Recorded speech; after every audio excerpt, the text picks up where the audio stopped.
안녕하세요.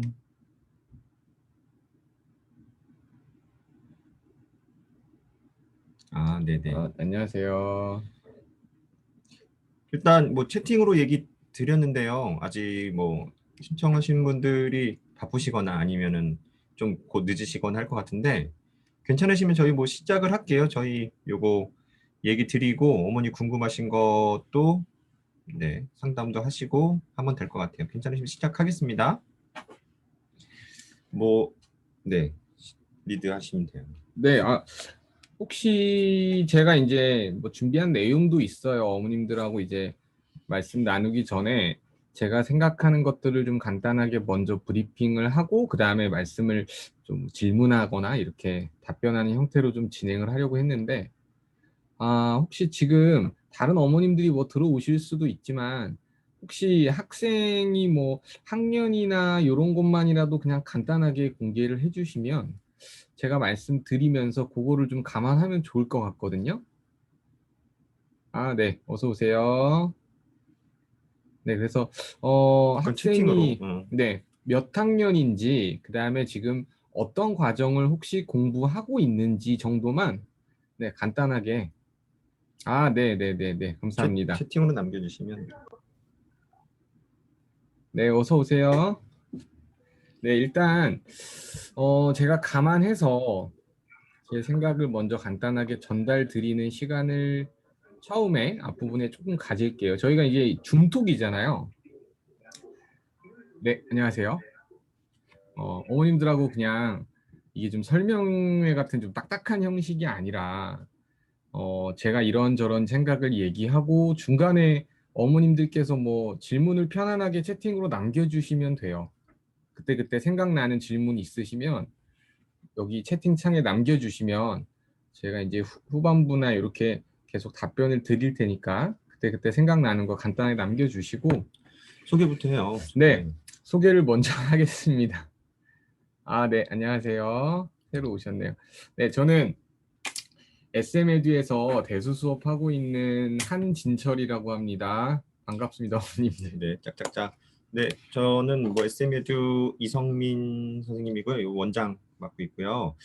일단은 저도 한마디 얘기 드리면 어머니들이 보통 이제 줌이 이제 쌍방향이긴 하지만 보통 카메라 켜고 이렇게 서로 얘기하는 부분들은 보통 이게 상황이 쉽지 않을 수 있고 다만 어머니들이 궁금한 것들을 좀 채팅으로 우리 아이에 대한 상황들 미리 좀 생각도 정리 한번 해보시고 또 우리 아이가 이제 어디까지 나갔고 뭐 그런 것들 좀 얘기 주시면 저희가 얘기하는데 또 도움이 될 것 같아요. 뭐 간단하게 뭐 이름 같은 거 얘기 안 해도 이름 학교 얘기하는 게 좋은데 학년과 뭐 그런 선행 정도 얘기하면은 좋을 것 같습니다. 네. 네, 간단하게 여기 채팅으로 남겨주세요. 아이가 몇 학년인지 네, 네, 어떤 과정을 공부하고 있는 중인지 정도만 남겨주시면 될 것 같아요. 네. 자, 시작해 보겠습니다. 오늘 쓰기엔 이렇게 하시면 나요? 이렇게 바닥에 그냥. 괜찮아요. 네. 오늘 저희 주제가 중학교 이 대수 파트에 대한 바람직한 학습법.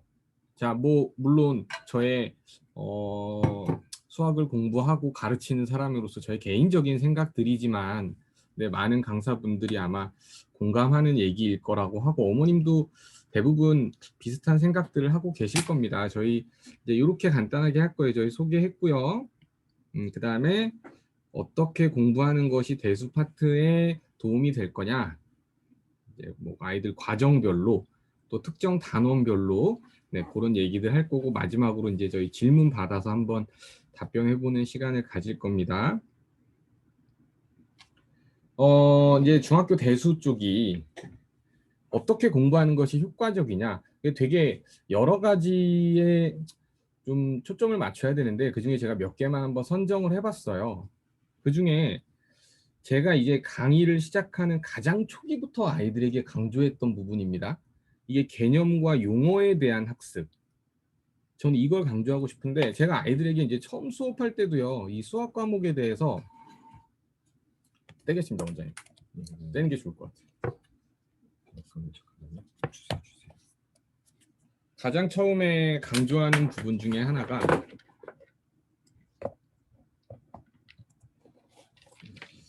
수학이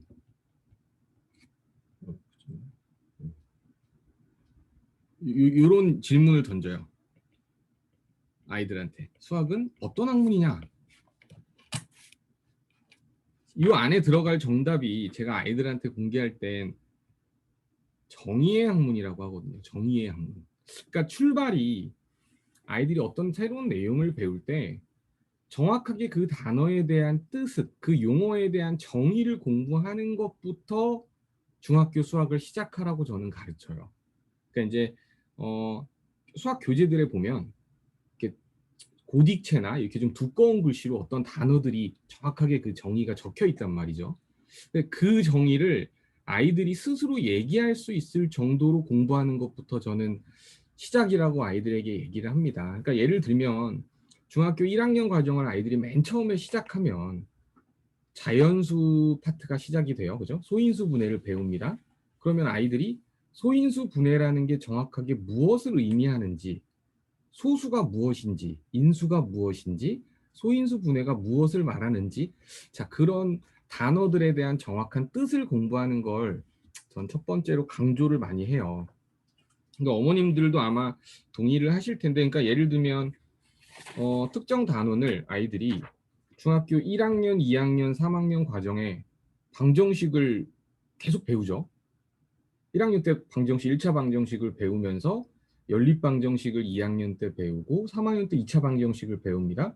근데 실제로 3학년 과정을 공부하고 있는 아이에게 야, 방정식이 뭐니? 방정식이 뭔데 너가 지금 2차 방정식이라는 걸 배우고 있니? 라는 질문을 던졌을 때 그 방정식의 의미를 아무래도 이제 초등학교 아이들이다 보니까 정확하게 자기 입으로 얘기하는 게 그렇게 쉽지 않아요. 이제 어머님들도 아이들을 이렇게 계속 가정에서 지도하시거나 이러실 테니까 그 의미를 한번 혼자서 한번 답을 해보세요. 속으로. 방정식이라고 하는 단어의 정확한 정의. 그러니까 예를 들면 교과서에는 이렇게 적혀 있습니다. 미지수의 값에 따라 참이 되기도 하고 거짓이 되기도 하는 등식. 이렇게 표현이 돼 있어요. 이제 그런 의미를 되새기면서 공부하는 걸 가장 첫 번째로 꼽았습니다. 저는 또 이제 2학기의 뭐 기하 파트들도 마찬가지예요. 아이들이 1학년 2학기 때 이제 맨 처음에 되면은 뭐 이런 것부터 배우기 시작해요. 정삼각형이 뭐냐? 네? 정의. 정삼각형의 정의는 세 변의 길이가 같은 삼각형이에요. 그렇죠? 하지만 정사각형의 정의는 다르거든요. 네 변의 길이와 네 각의 크기가 모두 같은 사각형. 이렇게 정의가 되어 있습니다. 그러니까 이런 하나하나의 정의들을 아이들이 학습하는 것부터 시작을 하고요. 자, 그 다음에 거기에서 이제 어떤 이론들이 펼쳐져 나갈 거예요. 예를 들면 삼각형의 세 내각의 합은 180도다. 이제 뭐 이런 내용이 있잖아요. 저희는 그런 걸 삼각형의 성질이라고 부릅니다. 근데 이제 이 성질이라는 것들은 우리가 맨 처음에 세워놓은 정의에서 출발해서 그 성질이라는 내용은 어떤 증명의 과정이 수반이 돼야 돼요. 그래서 왜 삼각형의 세 내각의 합이 왜 180도냐라는 걸 학습하는데 이제 그 이후 과정이 펼쳐지는 거죠. 자, 어쨌든 출발은 가장 중요한 게 개념과 용어에 대한 정리를 먼저 하는 것부터다.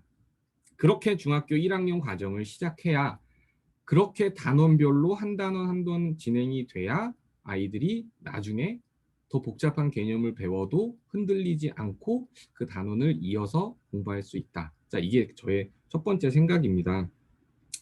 자, 그리고 여기 적어놓은 것처럼 이제 이 단원의 연계성이라는 건 계속 이어지잖아요. 저희가 이제 1학기 파트를 배우다 보면 조금 있다가 제가 이제 학년별 과정도 이렇게 한번 쭉 보여드릴 텐데 아이들이 어느 정도 1, 2, 3학년 과정의 학습이 이제 한 번씩 정도 이루어지면 그런 것들을 연결시켜주는 그 중간의 설명들이 계속 수반이 돼야 된다라고 생각해요. 예를 들면 방정식을 배웠어요. 그럼 2학년 때 연립방정식이 어떤 내용들이 주가 되고 이게 3학년이 되면 너희가 그 전에 배웠던 것들보다 뭐가 더 발전이 돼서 어떤 새로운 방정식을 배우는 건지 네, 그렇게 연결시켜주면 뭐 아이들이 어리긴 하지만 그 경계를 사실 조금 허물어 가면서 공부할 수 있는 능력이 대부분 있는 아이들이기 때문에 이 지역에서 아이들이 대수 수업을 할 때는 단원별로 연결된 그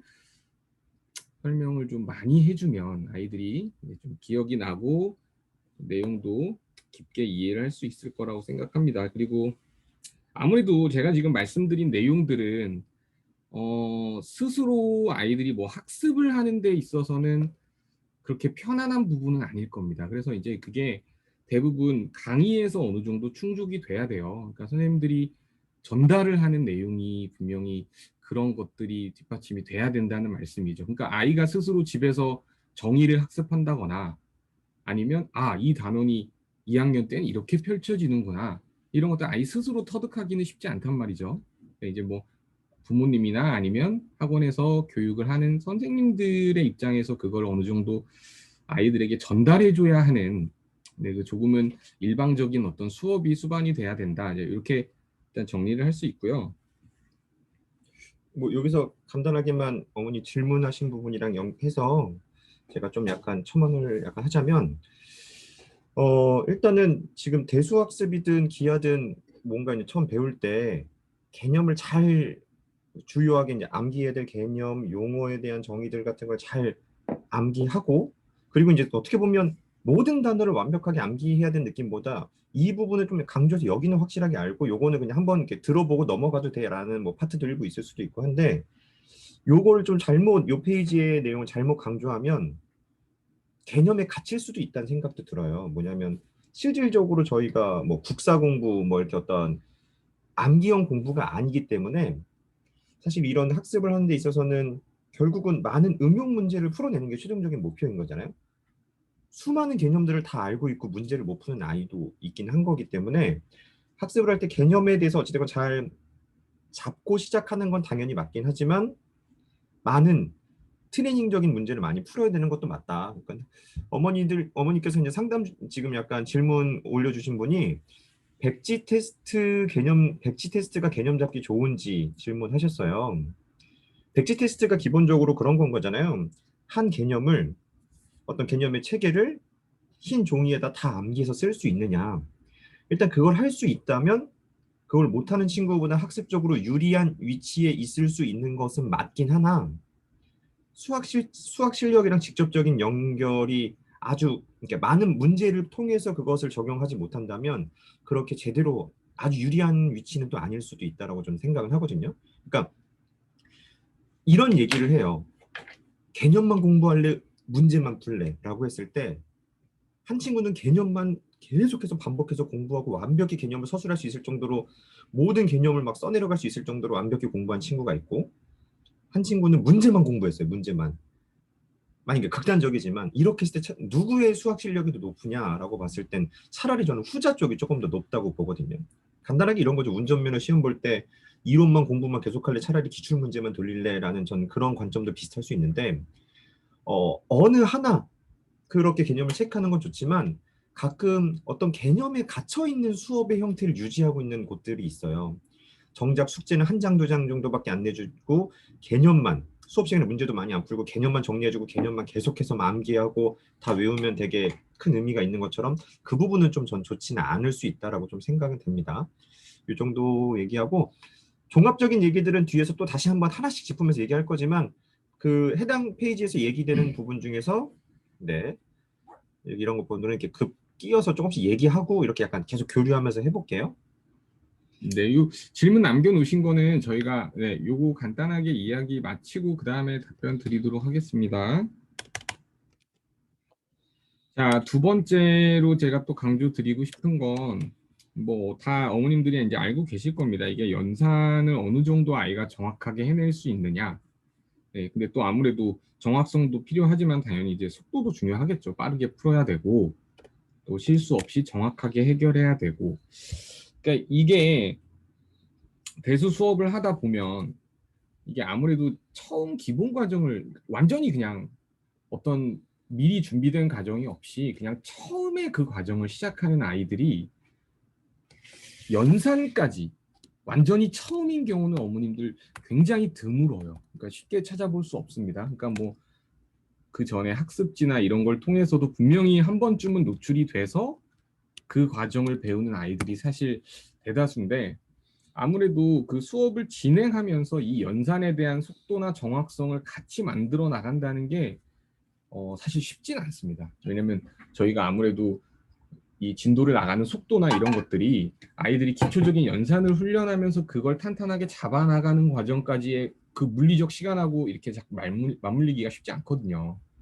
네, 그래서 아무래도 아이들이 개인적인 훈련이 좀 필요한 게 아닌가, 불가피하다라는 게 사실 저는 개인적인 생각인데, 물론 수업 중에도 뭐 그런 부분을 녹여서 진행을 하고는 있습니다. 하지만 많이 노출되었던 아이들이 거기에 익숙해져서 그 과정의 단원들을 받아들이는 그 속도를 따라가기가 정말 쉽지 않다는 게 현실이고, 아무래도 그 연산을 하는 데 있어서 저는 효과적인 방법 중에 하나는 정말 많은 문제를 짧은 시간 동안 뭐 시간도 재보고 몇 개 틀렸는지 한번 반복도 해보고 여러 가지 방법이 있는데요. 제가 수업 중에 아이들에게 굉장히 연산하는 과정을 자주 보여주는 편이에요. 특히 저학년들에게는. 근데 그 이유는 아이들이 단순하게 그 반복을 하는 과정만 통해서 연산 실력이 올라간다고 저는 생각하지 않거든요. 그러니까 중요한 것 중에 하나가 뭐 특히 식에 대한 연산이나 이 풀이 과정을 쓰는 데 있어서는 그 정확한 풀이가 어떻게 되고 가장 효과적인 방법이 무엇인지 정말 연산을 잘하는 사람이 하는 과정을 여러 번 봐야 해요. 예, 봐서 그걸 자꾸만 흉내내는 훈련을 저는 시키고 싶습니다. 그래서 뭐 예를 들어서 문자가 여러 개 있어요. 근데 그 중에 부호 아니면 상수 아니면 어떤 특정한 문자들만 뽑아서 그걸 강조해서 연산하는 훈련을 아이들이 중등 과정을 처음 공부할 때는 이게 뭐 계속 해야 되지 않나, 이게 제가 강조하는 부분이고요. 이거 뭐 원장님하고도 같은 생각인데, 이제 저희가 수업을 진행하다 보면 이 기초 연산이라는 게 사실 정규 수업보다 조금은 한 단원에서 두 단원 정도 조금 앞서서 기초 연산이 진행되면 아이들이 처음 배우는 내용을 받아들이는 속도나 그 효과도 충분히 더 증가한다. 네, 사실 이런 생각인데, 예를 들면 뭐 아이들이 2학년 1학기 과정을 시작했습니다. 그러면 첫 번째로 유리수나 뭐 순환수수 이런 단원을 배울 거예요. 근데 그 단원에 대한 정규 수업에서 진도를 나갈 때는 저희가 2단원의 뭐 식의 다항식에 대한 연산이나 지수법칙, 그러니까 이런 연산지를 미리 하는 거예요. 그 수업 전에. 정규 수업과 별개로 그 기초 연산은 2단원을 나가는 겁니다. 그러면 아이들이 아주 단순한 연산들을 2단원을 한번 연습을 했기 때문에 정규 수업 진도에서 2단원을 학습할 때는 실제로 한번 노출이 됐던 거잖아요. 그 기본적인 간단한 연산들을 통해서 이번 단원에선 이런 것들을 할 거구나라는 걸 아주 살짝이라도 노출이 된 상태이기 때문에 수업 시간에 아이들에게 전달했을 때 그 효과가 훨씬 크다는 겁니다. 그래서 좀 권해드리고 싶은 방법 중에 하나가, 이 기초 연산을 만약에 저희가 뭐 수업 중에도 사실 진행하는 프로그램이 있긴 한데, 어머님들께서도 어떤 기초 연산 교재를 아이가 집에서 한번 시켜보고 싶다라고 생각을 하시면 아이가 학원에서 진행하고 있는 그 수업보다 한 단원 내지는 두 단원 정도를 조금 먼저 연산 교재를 시키시기를 권해드려요. 그러면 아마 뒤따라서 연산을 하는 것보다 조금 더 효과가 있을 수 있다.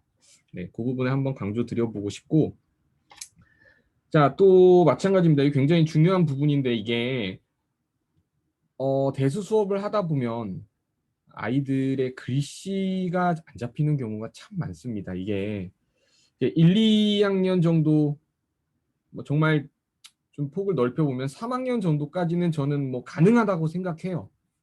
악필인 아이들이 정답률을 높게 가져가는 경우 뭐 저는 가능하다고 생각합니다. 하지만 이게 고등과정을 어쨌든 시작하게 되면 그 글씨에 자기 스스로 무너져서 실수를 하는 경우가 정말 빈번하게 발생하거든요. 그래서 글씨에 대한 교정이 아무래도 아이가 최대한 어린 나이일 때, 네, 학원에서든 가정에서든 어머님들이 노력을 해서 그 글씨를 조금은 일찍 잡아주셔야 된다라는, 네, 부분을 좀 강조하고 싶습니다. 이게 글씨 크기가 사실 작아지기만 해도, 그리고 아이들이 줄을 맞춰서 쓰는 것만으로도 글씨체가 상당히 많이 잡히거든요.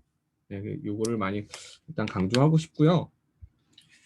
뭐 이 연산에 대해서는 그런 얘기를 좀 하고 싶어요. 뭐냐면 정말 저도 이제 고민을 많이 해보고 하다 보면 연산이라는 게 하루에 100장 푸는 것보다는 한 장씩 100일 동안 푸는 게 훨씬 도움 되거든요. 뭐 한 장씩 뭐 또는 두 장씩 50일 동안. 근데 그런 거 따지고 보면 자, 뭐 구몬이나 막 그런 빨간 펜이나 그런 형태들 있잖아요. 데일리로 계속 과제를 해야 되는. 그 사람들은 그쪽에는 답을 알고 있구나. 그러니까 정말 그렇게 학습하는 게 가장 옳구나라는, 그러니까 물론 이제 그걸 잘 집에서 따라가야 되겠죠. 매일매일 누가 체크해 주는 건 아닌 거니까 그런 형태의 학습이 좀 이루어져야 되거든요. 저는 만약에 이제 할 수 있다면 물론 바쁘고 부모님이 집에서 챙기는 것도 힘들겠지만 본 수업이랑 상관없는 상관없이 연산은 계속 쫙쭉 뽑아줘야 된다고 봐요. 연산은 계속해서. 그래서 이제 최소한적으로는 그 특정 수업의 전전 뭐 적어도 한 몇 회차 앞선 정도의 연산을 미리 하고 와서 수업에 잘 할 수 있게끔 하는 게 당연히 그건 정말 최소한적인 거고 그래야 잘 따라오는 건 맞고 가능하다면 수학은 매일매일 연산 활동 쭉쭉 하는 걸 꼭 추천드리고 네.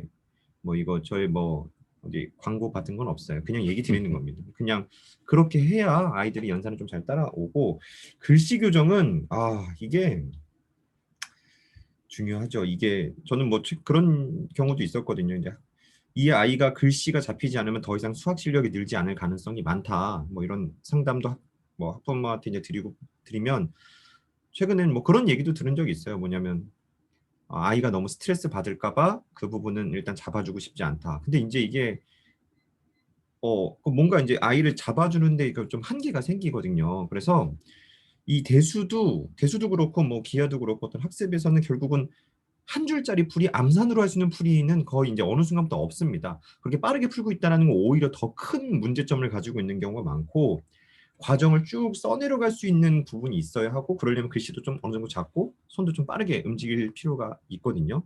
글씨 교정, 글씨 교정뿐만 아니에요. 자세 교정, 글씨, 연필 잡는 방법 그런 부분부터 다 좀 반영이 돼야 돼요. 아이들 연필 잡는 거 보면 뭐 이렇게 잡는 친구, 약간 이렇게 손목 꺾어서 이렇게 잡는 친구, 다양한 친구들이 있거든요. 근데 사실 그런 친구들이 하나하나 다 자세히 보면 왜 그렇게 잡게 됐는지에 대한 이유들이 좀 있어요. 약간 이렇게 잡는 친구들은 약간 귀찮아서 이렇게 등에 기대가지고 필기하고 싶은 아이들이고, 뭐 약간 뭐 다양한 이유들인데 이게 뭐 지금 자세상 뭐 보여드리진 않을게요. 이거 보여드릴까? 보여드려야 돼. 자, 이거 자 보세요. 일단 아이들이 이렇게, 그러니까 가끔 학습을 할 때 영화 보듯이 이렇게 하고 있는 애들이 있어요. 이렇게 하고 있는 친구들이 연필을 이렇게 잡으면 시야가 눈이 글씨가 안 보입니다. 자기 글씨가 쓰는 게. 그럼 어떻게 하냐면 옆에서 이렇게 보거나 아니면 손목을 이렇게 꺾어요. 보이시나요? 손목을 이렇게 꺾어요. 이렇게. 등은 기대고 싶으니까. 그럼 이게 위에서 아래로 써지는 형태인데 이게 속도가 날래야 날 수가 없어요. 학습은 기본적인 대수든 기하든 어떤 학습에 있어서는 바른 자세, 약간 적극적인 의지가 있는 친구들이 그 자세 이미 나오거든요. 약간은 몸을 앞으로 기울여서 이렇게 하고 왼손으로 책을 눌러줘야죠. 그렇죠? 책을 살짝 눌러주고 또는 전략적으로는 그 왼손의 지우개 정도 한 손에 잡은 상태에서 눌러주는 것도 좋습니다. 그 상태에서 눌러주면서 이렇게 필기 이렇게 하고 이런 적극적인 그런 자세들이 필요한데 그게 안 되고 있는 친구들이 꽤 있고 학습적으로 무언가 해결 안 되고 있는 친구들 중에 상당수는 자세부터 이미 좀 문제가 있어요. 그거부터 좀 잡아줘야 되고 연산, 계산 실수 그런 것들 부분도 당연히 잡아서 이제 좀 가야지 아이들이 대수 학습, 대수뿐만 아닙니다. 모든 학습에 좀 유리하다라고 봅니다. 네, 좀 요 정도 얘기 드리고 싶어요. 어제 제가 아이들 수업 중에 이제 시간을 재서 뭐 10분 동안 내 문제를 푸는 그 타이머를 재서 이제 문제를 푸는데 원장님 지금 자세히 얘기하셔가지고 제가 생각이 났는데 시간을 이제 버튼을 딱 눌렀어요. 타이머를 10분을 재기 위해서. 그러면 아이들 6명이 앉아서 준비 시작하는 순간 아이들의 자세가 이제 6명이 다 달라요. 그 중에 당연히 가장 정확하고 가장 문제를 잘 해결하는 친구의 자세는 일단 앞으로 책을 누르고 달려나가듯이. 예. 달려나가듯이, 왜냐하면 시간이 중요하기 때문에 문제를 빠르게 풀어야 되잖아요. 그러니까 이런 자세로 시험을 봐야 되는데 어떤 친구는 이 손 자체가 책상 밑에 있습니다. 그 친구는 뭐 맞출 수는 있겠죠. 맞출 수는 있지만 언젠가는 결국은 이게 손이 이렇게 올라와서 본인이 문제를 해결하는 그 적극적인 의지가 저는 몸에도 다 드러나야 된다는 같은 생각이에요. 그래서 이게 어머님들 학원에서 아이들이 그 굉장히 짧은 1시간 반, 2시간 그 사이에 선생님이 아이를 잔소리를 하고 가르쳐도 분명히 뭐 바뀔 수 있습니다. 아이가 의지가 있고 하면. 근데 저는 뭐 저도 1학년짜리 아들이 있는데 저희 아들조차도 학습지에 시간을 재면서 풀 때는 전 이게 돼야 된다고 생각하거든요. 이거를 계속 가정에서도 한번 신경 쓰시면서 아이들에게 네, 좀 이끌어내시면 어쨌든 도움이 많이 될 겁니다. 네. 다음 이야기를 한번 해볼게요. 이게 좀 아이러니한 이야기이긴 합니다. 저희가 이제 그래도 굉장히 교육열이 높은 이 지역에서 이제 수업을 하고 있지만 실제로 주변에 있는 학원들도 대수 파트에 대한 그 교재의 수준이 굉장히 높게 형성이 되어 있잖아요. 저희 주변에. 특히 뭐 1-1부터 3-1까지는 A급은 적어도 한두 번은 꼼꼼하게 다 봐야 한다라는 의식이 지금 다 지배적인데 저는 처음 공부하는 아이들에게는 어쨌든 그 교재에 대한 완전한 정복을 좀 권해드리고 싶어요. 그러니까 이제 좀 신중하게 선정을 해서 예를 들어서 A급이라는 교재를 한 권 해도 나 A급을 한 번 봤다라고 하지만 실제로 그 스텝 A에 있는 문제를 아이가 본인의 능력으로 스스로 얼마만큼 풀어낼 수 있느냐라는 건 완전 다른 문제잖아요. 한번 아이가 공부를 했다 치더라도. 그래서 가급적이면 처음에 기본적인 교재로 공부를 합니다. 그럼 뭐 연상 교재가 수반이 되면 당연히 좋겠죠. 그리고 이제 유형서라고 하는 건 시중에도 뭐 저희가 RPM이나 센이나 이렇게 좀 여러 개의 유형들이 나눠져 있는 문제집. 네, 당연히 그 문제집도 같이 부교재로 한 권 공부를 해보면 좋을 거고요. 그게 어느 정도 완성도 있게 다 진행이 되고 난 후에 심화 교재로 다른 문제집을 선정을 했을 때 그 문제집에 있는 교재를 정말 꼼꼼하게 아이 스스로 풀어낼 수 있을 정도로 그 교재의 난이도를 선정하는 게 맞지 않을까. 왜냐하면 실제로 그렇습니다. 이게 수업을 하다 보면 A급이나 블랙라벨이나 이런 어려운 교재의 난이도를 한번 경험한 친구들이 심화 수업을 듣는다고 딱 왔는데 그런 친구들은 대부분 어쨌든 이해를 한 거예요. 이해를 한 건데 하지만 본인이 스스로 풀어낸 건 아닌 수업을 들었던 거죠. 그러니까 제가 만약에 어려운 문제를 칠판에서 이렇게 풀이를 해주고 힌트를 주고 했을 때 아이가 완성도가 높은 아이들은 금방 끄덕끄덕 하면서 자기가 이제 해결하거든요. 근데 실제로 1학년 1학기, 특히 2학년 1학기 A급 교재는 정말 난이도가 어렵거든요. 근데 그 교재를 한번 공부했다라고 하지만 스텝 A의 문제를 50% 이상 풀어내는 게 정말 저는 쉽지 않은 일이라고 생각해요. 그래서 심화서를 선택을 하더라도 아이가 좀 완성도 있게 공부하는 걸 좀 권해드리고 싶습니다. 한 권을 공부하더라도. 네, 전 여기서 약간 이런 얘기를 하고 싶더라고요. 뭐냐면 아이가 이제 수준에 맞게끔 뭐 이렇게 한번 해볼게요. 단계별 사각형을 그려볼게요. 어떤 뭐 계단 형태입니다. 이렇게 아이들이 이제 학습하는데 어떤 이렇게 단계별로 이렇게 하나씩 이렇게 올라가면서 점점 이걸 익히고 그 다음 거 내용하고 이렇게 하는 게 이게 당연히 무엇이든가 이제 기본인 거잖아요. 근데 이제 이것은 학습을 목표로 했을 때 기본인데 뭐 대치동의 어떤 정서상 그리고 이제 어떤 어느 학원에서 뭘 해야 하고 이런 과정 때문에 목표 자체가 보통 달라요. 뭐냐면 아이가 실력이 잘 쌓이게끔 하는 목표가 아니고 잘 보면은 어떤 게 목표냐면 나중에 어느 학원 가서 어떤 과정을 해야 되는데 그 학원을 잘 따라가려면 이걸 미리 봐야 그 학원에서 그 내용을 뭘 잘 할 수가 있다.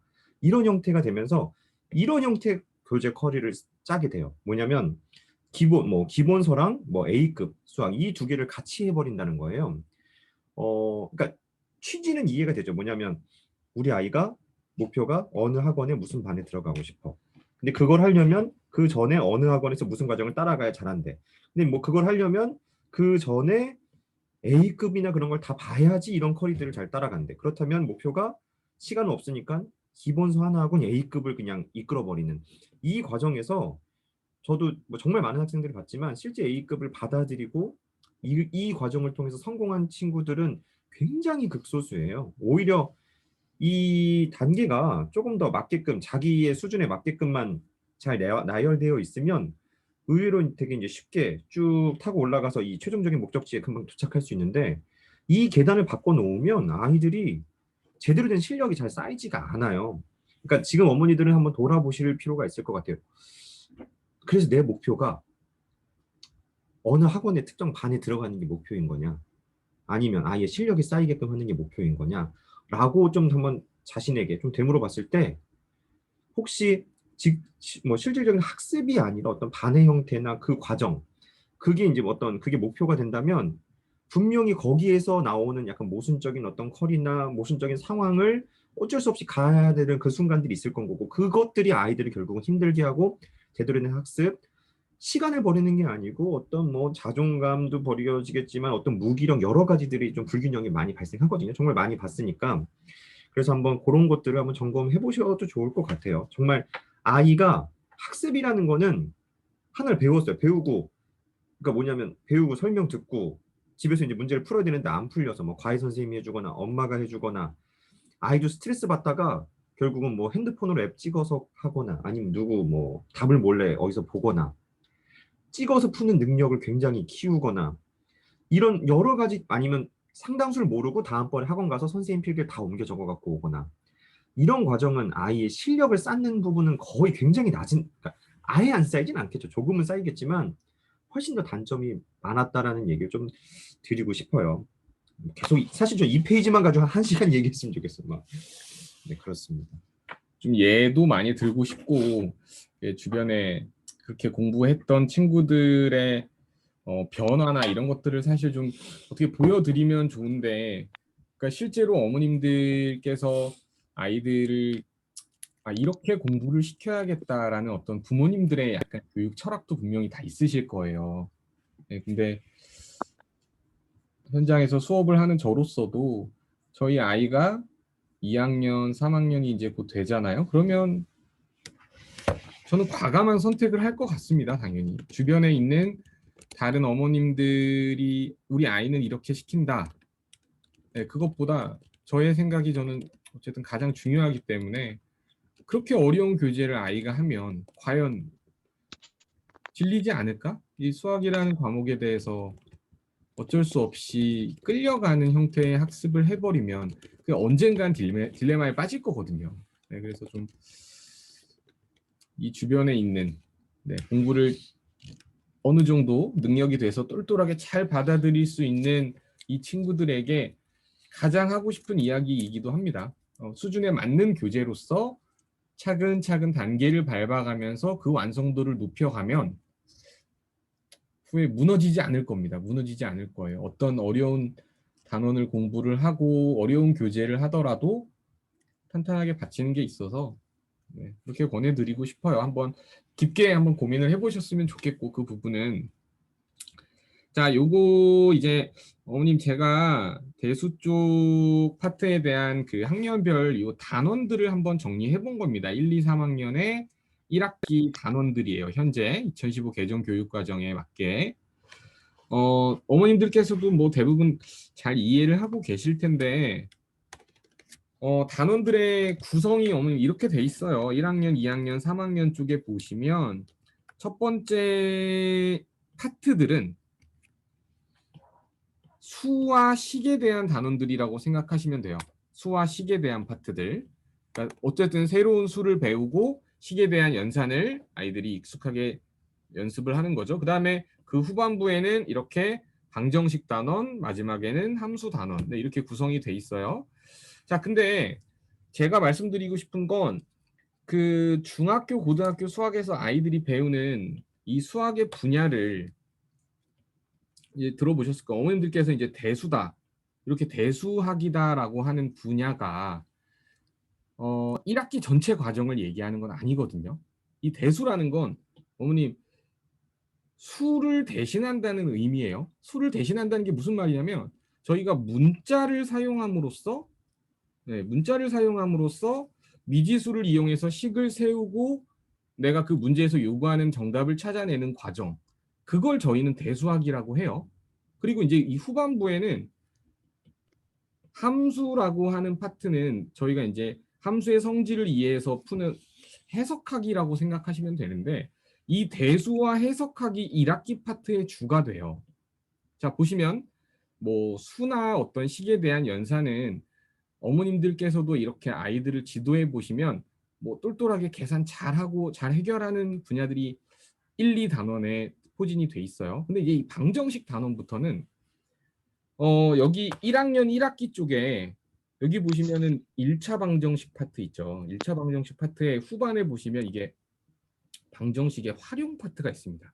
이 방정식의 활용 파트가 뭐냐면 제가 말씀드린 이 대수학의 출발이에요. 아이들이 그 문제를 읽어서 내가 원하는 부분을 찾아내기 위해서 미지수를 설정하고 식을 만들어내야 돼요.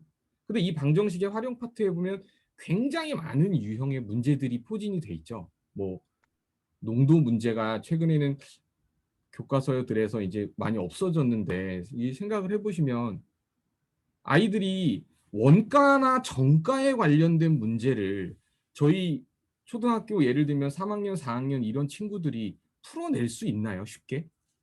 일상적인 생활을 하면서 저희 성인들이 겪는 그런 어떤 금액을 지불하고 뭔가 할인을 받고 이런 개념을 아이들이 받아들이기가 쉽지 않단 말이에요.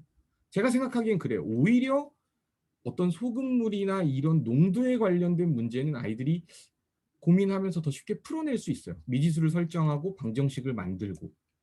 자, 근데 요 앞단원들은 아이들이 배운 내용을 가지고 그걸 문제에 적용해서 해결만 하면 돼요. 자, 그런데 방정식이라는 단어는 그 배운 내용 플러스 아이가 스스로 자기가 미지수를 잡아서 식을 만들어야 되는 아이의 능력이 저는 최초로 요구되는 단원이라고 생각해요.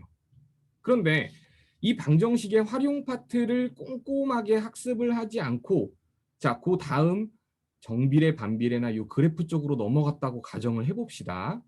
자, 근데 이 아이가 1학년 걸 한번 마쳤으니까 이제 2학년 과정을 배우겠죠. 2-1을.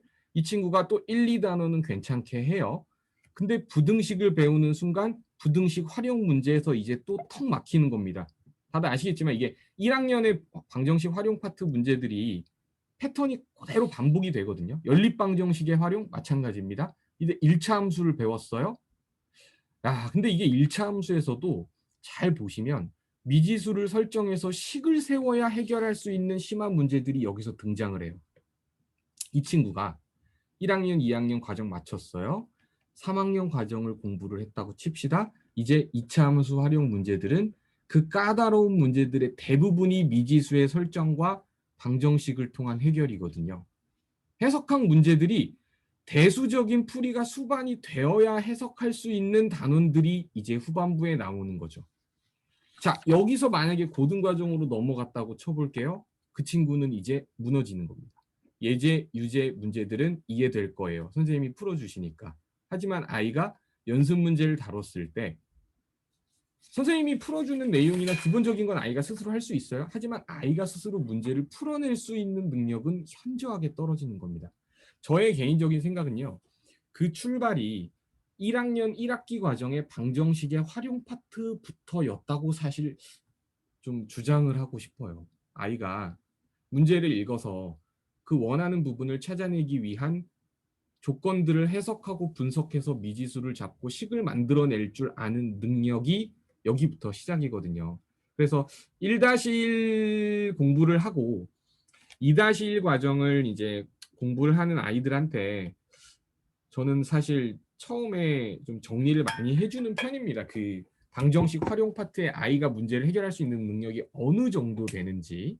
그래서 요 1, 2, 3학년 과정을 이렇게 제가 펼쳐놓은 이유는요.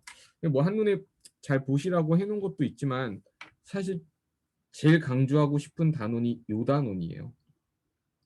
얘가 정말 꼼꼼하고 정확하게 학습이 되어 있지 않으면 요 다음 단계의 학습을 했을 때, 특히 그 이후에 모든 과정의 학습을 했을 때 아이가 스스로 문제를 해결할 수 있는 능력이 받쳐주느냐, 여기를 결정하는 단원이라고 생각합니다.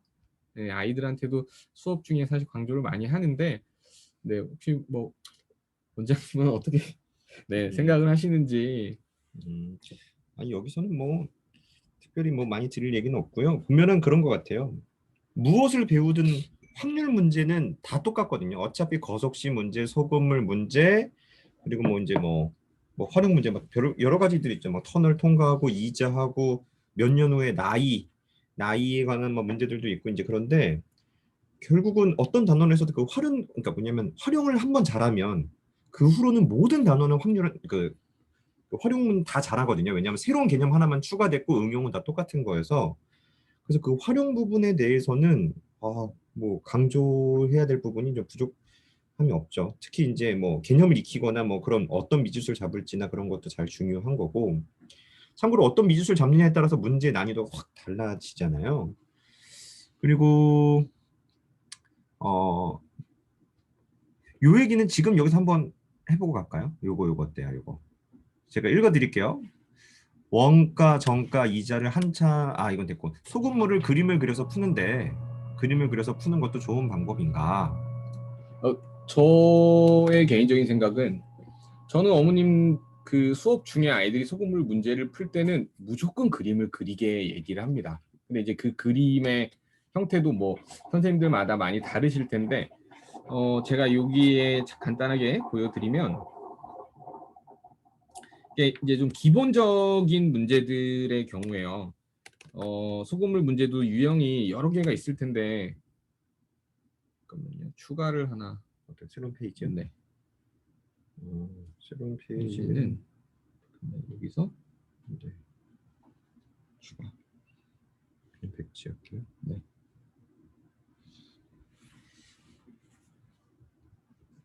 네. 문제가 유형이 여러 개가 있어요. 뭐 소금물 두 개를 농도가 다른 애들을 섞는 것도 있고요. 중간에 물을 증발시키거나 아니면 소금을 추가하거나 아니면 여러 개의 소금물들을 섞은 다음에 다시 걔네들끼리 또 교차해서 섞는 문제도 있고, 여러 가지가 있는데, 이렇게 그림을 그려서 아이들이 뭐 얘 같은 경우에는 농도가 10%다. 농도 적게 하고요. 그 다음에 소금물의 양이 몇 g인지 적게 하고, 그 안에 소금의 양이 몇 g 들어있는지 적게 하고. 이게 뭐 선생님들마다 다르실 텐데, 저 같은 경우는 이렇게 그림을 그려서 그 전체적인 구조가 어떻게 되는지를 아이들이 한눈에 다 볼 수 있게 한 다음에 걔네들을 가지고 식을 만들어내도록, 뭐 저는 굉장히 좋은 방법이라고 생각합니다. 꼭 그림을 그려서 소금물 문제를 풀게 해요. 저 같은 경우는. 그리고 뭐 이제 거속시 문제도 마찬가지예요. 그러니까 속력이나 거리, 시간에 관련된 문제도, 아까 원장님이 잠깐 얘기하신 것 중에 이게 미지수를 뭐로 잡느냐에 따라서 아이들이 그 문제를 굉장히 손쉽게 해결할 수도 있지만 이게 복잡한 길로 접어들 수 있거든요. 결국 답은 나올 수 있습니다. 답은 나올 수 있는데 그 미지수를 어떻게 잡을 것이냐, 그 다음에 내가 그 방정식의 주제를 어떻게 세울 것이냐, 거리에 대한 식을 세울 것이냐, 뭐 시간에 대한 식을 세울 것이냐, 그런 훈련을 많이 해야 되는데, 거속시 문제도 저도 이제 아이들에게 이제 표를 그려서 어떤 경우에 대해서 거속시가 어떻게 되는지, A의 경우에 B의 경우에 거리와 속력과 시간에 대한 게 어떻게 되는지 이렇게 표를 그려서 문제 푸는 걸 가장 처음에 배우는 아이들한테는 트레이닝을 많이 시켜요. 근데 가장 힘든 게 정말 원가 정가 문제입니다. 왜냐하면 아이들이 그 개념이 있는 친구들은 쉽게 이해할 수 있는데, 이게 원가나 정가라는 걸 설명하려면 어쨌든 그 백분율에 관련된 설명이 들어가잖아요. 그 백분율을 이해 잘하는 친구들은 농도 문제도 잘 풀거든요. 근데 아무래도 아이들이 많이 힘들어하는 파트예요. 활용 중에서도. 저는 여기서는 그러니까 사실 어떤 학습에 있어서 그림으로 배운 친구들은 잘 풀고 그림으로 안 한 친구들은 못한다. 또는 뭐 그림으로 그러니까 뭐 이렇게 약간 어떤 방법으로만 했을 때 무조건 그게 성공한다라고 얘기하긴 학습은 참 복잡하고 그런데 뭐 알려주는 방식들이 좀 다르겠지만 보통 아이들이 이제 초반에 초등 때 그리고 이제 중학교 뭐 1학년의 초반에 배울 때는 좀 어떤 관계가 그림에 좀 보이도록 심지어 뭐 거속시 문제 같은 경우도 뭐 어떻게 산을 올라간대요. 뭐 산을 올라갈 때는 뭐 속도가 여기다 다 표현하는 거죠. 막 올라갈 때 속력이 얼마고 그다음에 거리가 얼마고 시간이 얼마고 막 표시도 하고 또 내려올 때는 어떻게 된다 막 그림에다 표시도 해가지고 아 이런 관계구나라는 걸 좀 상을 잡고 최종적으로 근데 이 상으로 풀리는 건 아니고 결국 시계 형태로 이제 바꿔내야 하는 거거든요. 소금물 문제도 결국은 똑같아요. 어, 저 같은 경우는 모든 거를 다 표로 정리해 보게끔 해요. 심지어 농도에 대한 문제, 소금물 문제, 몇 년 후에 나이에 대한 문제 같은 경우도 이건 뭐 각각 방식인 거니까 뭐 저 같은 경우 농도 그리고 여기 소금물 그리고 소금물 소금물 그리고 여기는 이게 소금 그냥 앞장만 쓸게요. 이렇게 해서 뭐 A 경우, B 경우, A 경우의 농도가 뭐 10%고 뭐 그 안에 이제 소금물은 500이다. 그럼 그때 소금 계산하고 여기 농도를 모르는데 여기가 400이다. 그 상태에서 얘도 소금을 식으로 쓸 수가 있거든요. 둘을 섞었는데 A 플러스 B를 섞었는데 그때 농도가 얼마고 뭐 소금이 얼마고 이런 식으로 표로 관계를 나타내면 그 복잡한 내용이 하나로 정리돼. 그러니까 이건 이렇게 생각하면 돼요. 글로만 써 있는 내용보다 만화책에 보기 쉽듯이 또는 글로만 정리되어 있는 것보다 표가 한눈에 들어오듯이 아이가 좀 자신만의 조금 더 도구적으로 익숙하게끔 정리해내는 게 필요한 건데 그럼 이렇게 푸는 친구들은 못 풀고 표로 푸는 그림을 그리는 친구들이 잘하느냐 또 반대냐 그렇진 않을 거예요. 결국은 자기가 이 상이 잡히도록 어떤 특정 방법을 잘 익히게끔 하는 게 중요한 건데 그거는 꼭 어떤 방법이어야만 한다라고 생각되진 않고 대신 어떤 한 코드로 완벽하게 좀 이해하면서 자기 걸 만들면서 따라가는 게 중요할 것 같아요. 이 농도에 대한 문제도 그렇고 여기에 거속시 문제 바꾸면 똑같거든요. 문제 조건을 아 여기가 속력이 얼마다 거리가 얼마다 이걸 표현하면 그 관계가 보이기 시작할 거예요. 그래서 뭐 이런 식으로 좀 표를 잘 활용하는 것도 저는 좋다고 생각합니다.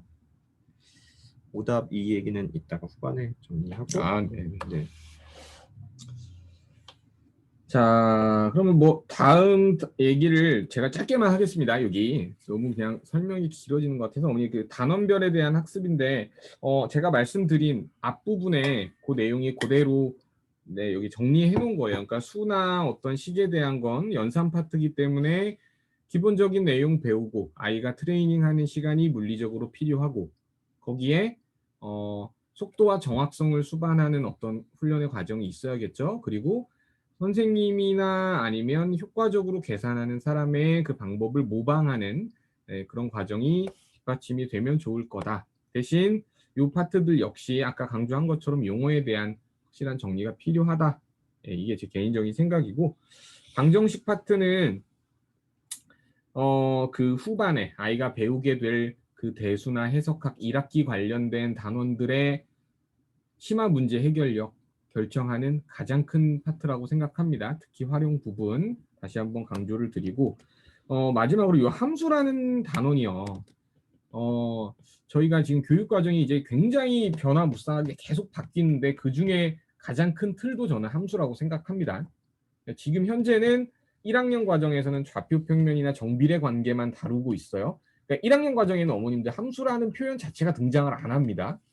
그리고 2학년 1학기 과정에 저희가 학교 다니면서 배웠던 이 y는 fx라고 하는 이런 기구조차도 중2 과정에 등장하지 않아요. 이게 3학년이 되면서 아이들이 2차 함수를 또 배우는데 시중에 아이들이 좀 어려운 교재를 풀다 보면 그런 기호들이 자연스럽게 다 섞여 있거든요. 네, 근데 이제 이 함수라는 단원이 아까 말씀드렸다시피 방정식 단원을 배운 후에 아이들이 어려운 문제를 해결할 때는 그 문제를 읽고 본인이 식을 세워야 하는 능력이 요구되는 단원이고요. 거기에 플러스 다른 단원들하고 조금 다르게 예를 들면 한 1부터 5까지의 내용들을 다 이해한 후에 함수 단원에 있는 문제를 풀어낼 때는 그 1번부터 5번까지 중에 모든 방법을 다 사용해도 괜찮아요. 근데 가장 효과적으로 문제의 답에 이를 수 있는 방법들이 분명히 문제들마다 존재하거든요. 근데 아이들은 정답을 맞춘 후에 맞았어라는 채점을 하고 넘어가는 경우가 굉장히 많을 겁니다. 이 단어는. 그래서 저는 강조하고 싶은 게 효과적인 풀이가 있을 수 있다는 점. 네, 그게 아이들한테 많이 강조하거든요. 그러니까 너희가 푼 거 오케이 맞았어. 근데 이 문제를 요런 방법이 아니라 요렇게도 풀 수 있고 요렇게도 풀 수 있고 이렇게도 풀 수 있고 이것들이 다 활용되는 이런 풀이가 가장 좋단다라는 내용이 저는 함수에서는 꼭 필요하다라고 생각합니다. 그래야 아이들이 나중에 어떤 어려운 문제를 다양한 각도에서 접근해 볼 수 있어요. 특히 고등 과정에 있는 저희가 이 중등 과정의 대수가 조금 더 어렵게 펼쳐지는 그 시기에 그 능력을 발휘하려면, 그래서 함수 단원은 다양한 풀이를 좀 아이가 경험할 수 있게 공부를 해야 한다라는 게 저의 개인적인 생각입니다. 네.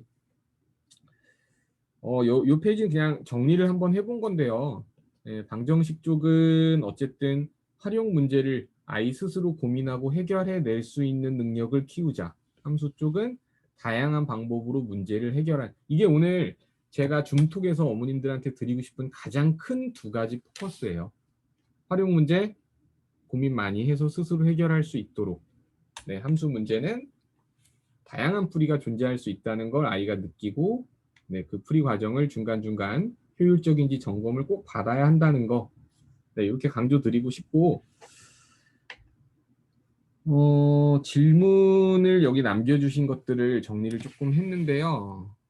한번 저희가 편안하게 좀 대화를 하면서 이 질문에 답변하는 시간을 가져볼게요. 일단 지금이라도 어머니들 뭐 좀 궁금하신 부분들 지금까지 얘기하면서 궁금하면 이제 선생님 여기 뭐 어느 화면 좀 다시 이거 봐주세요, 보여주세요 이런 얘기 하셔도 됩니다. 그리고 편안하게 이제 저희가 어떤 학습에 대해서는 조금씩 뭐 이견도 있고 각자 그러니까 다른 의견이라기보다는 강조점이 다른 뭐 포인트들도 있을 수 있는데 각자 그냥 편안하게 저희 생각들 얘기 드릴게요. 일단은 뭐 얘기를 풀어갈게요. 어머니들 편안하게 질문 있으면 채팅 올려주세요. 첫 번째 얘기부터 해볼까요? 네. 1-1을 진행한 후에 2-1, 3-1 이런 식으로 진행하는 건 어떤가요? 예, 이렇게 질문을 주셨는데 근데 좀 구체적인 정확한 얘기를 드려야 될 것 같은데 1-1 다음에 2-3-1 진행하는 게 당연히 맞죠. 맞는 네, 얘기인데 이 얘기는 2학기를 대수 건너뛰고 2학기를 건너뛰고 대수 쪽을 쭉 하신다는 건지 아니면 기본심만 안 하고 그러니까 각 학기를 기본으로 해서 쭉 먼저 보는 게 좋은지에 대한 질문이신 것 같은데 이게 어느 것으로 해석해야 될지가 좀 네, 다르지만 근데 각각이 다 의미가 있으니까 그냥 다 얘기하겠습니다. 기한은 건너뛰고요. 그럼 하나씩 왜냐하면 근데 이게 저희가 예시를 들었던 그 항목들이 각각 의미가 있긴 있거든요. 자, 그럼 여기서 대수만 먼저 쭉. 자, 대수만 먼저 쭉 진행하는 방식 어떤가?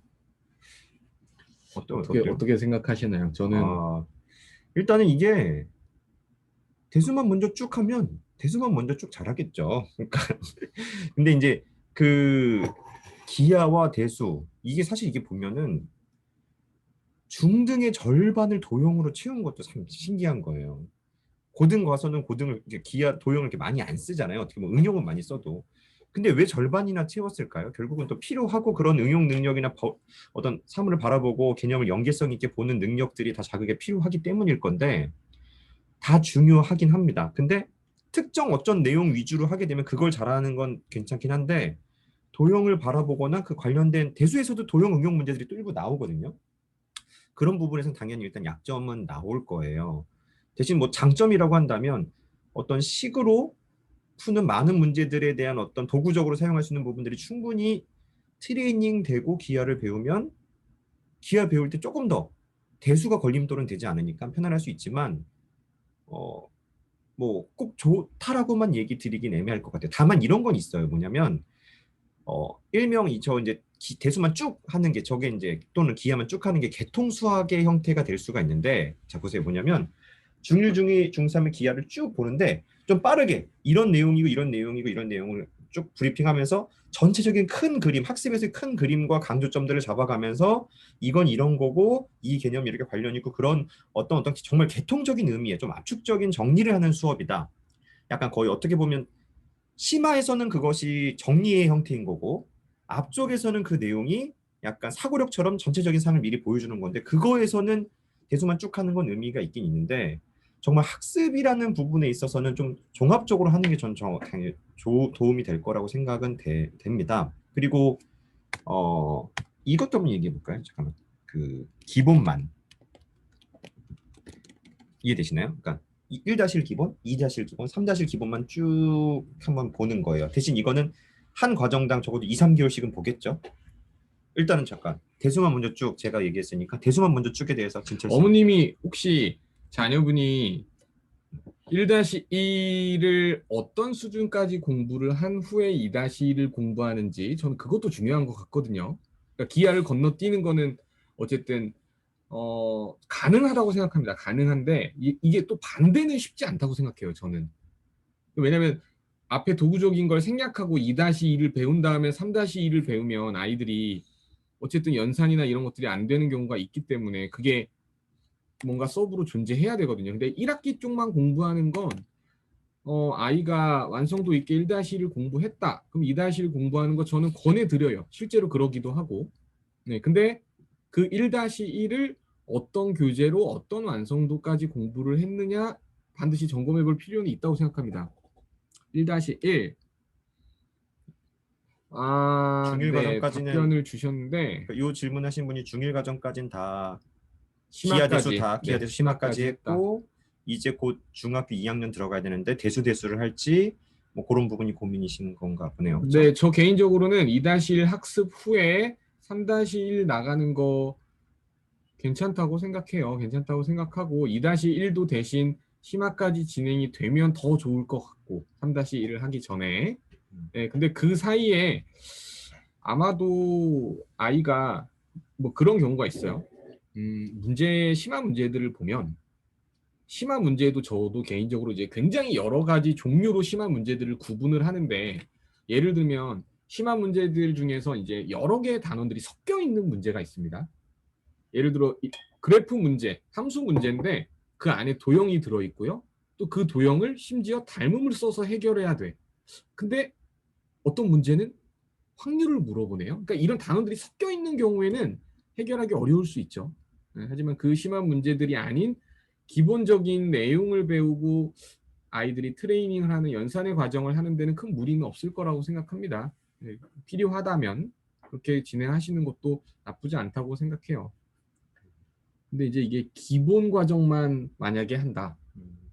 기본만 하게 되면 약간 자칫 잘못하면 그러니까 물론 기본을 하면서도 그러니까 이게 이런 거예요. 기본만 할 거면 아까처럼 계통으로서의 의미로 이렇게 쭉 빠르게 쭉 정리하는 정도의 의미라면 괜찮지만 각각 어떤 선행을 하는데 기본만 하게 되면 특정 개념이 자기 있게 정리가 안 된 채 계속 다음 과정만 넘어가는 경우들이 있어요. 제가 이제 가르쳤던 학생 중에 어떤 사례는 그 학생은 고등 과정의 대부분 뭐 미적분까지를 다 했대요. 어떻게 한 거냐면 아버지랑 이제 인간 같은 거를 틀어놓고 보면서 너 이거 이해가? 하면서 이해가서 오늘 한 단원 끝내고 해서 심화를 하거나 다지기 하지 않고 계속 끌고 가본 거예요. 아이한테 요렇게 하는 건데 이거 이해가 되니? 넘어가고 너 이거 이해돼서 넘어가서 했는데 그 아이 거의 중등으로 다 내려와서 처음부터 다시 시작하게 됐어요. 뭐냐면 전혀 쌓이지가 않았어요. 내용이 그냥 들으면 이해가 되긴 하지만 적당한 응용 문제 수준도 문제로 잘 안 풀리는. 그래서 중요한 건 결국은 아이가 어떤 학습에 있어서는 같은 내용을 좀 반복을 해야 되거든요. 저는 뭐 흔하지 않은 학습법이지 대치수는 유독 안 하지만 전 심지어 같은 문제집을 한 번 더 풀려도 좋아요. 그래서 한 번 공부한 다음에 그걸 다시 한 번 풀리면서 자기 걸로 만들어지는 어떤 쌓여가면서 정리되는 게 꽤 있는데 근데 그런 건 이제 적당하게는 같은 문제를 반복하거나 아니면 한 번 보고 그걸 응용서 정도 보면서 이제 자기 걸 만들어야 하는 건데 그 과정이 없이 진행되면 그냥 이런 거 이해됐지 넘어가고 하면은 자기 게 안 돼 있습니다. 대부분 다시 해야 된다고 생각합니다. 저도. 그렇게 만약에 기본 과정만 쭉 펼치게 되면 그리고 이제 뭐 방금 지금 요 질문에 대한 얘기 중에서 어머님이 그 얘기도 하셨어요. 뭐냐고 하셨냐면 센 같은 거 생각 중이다.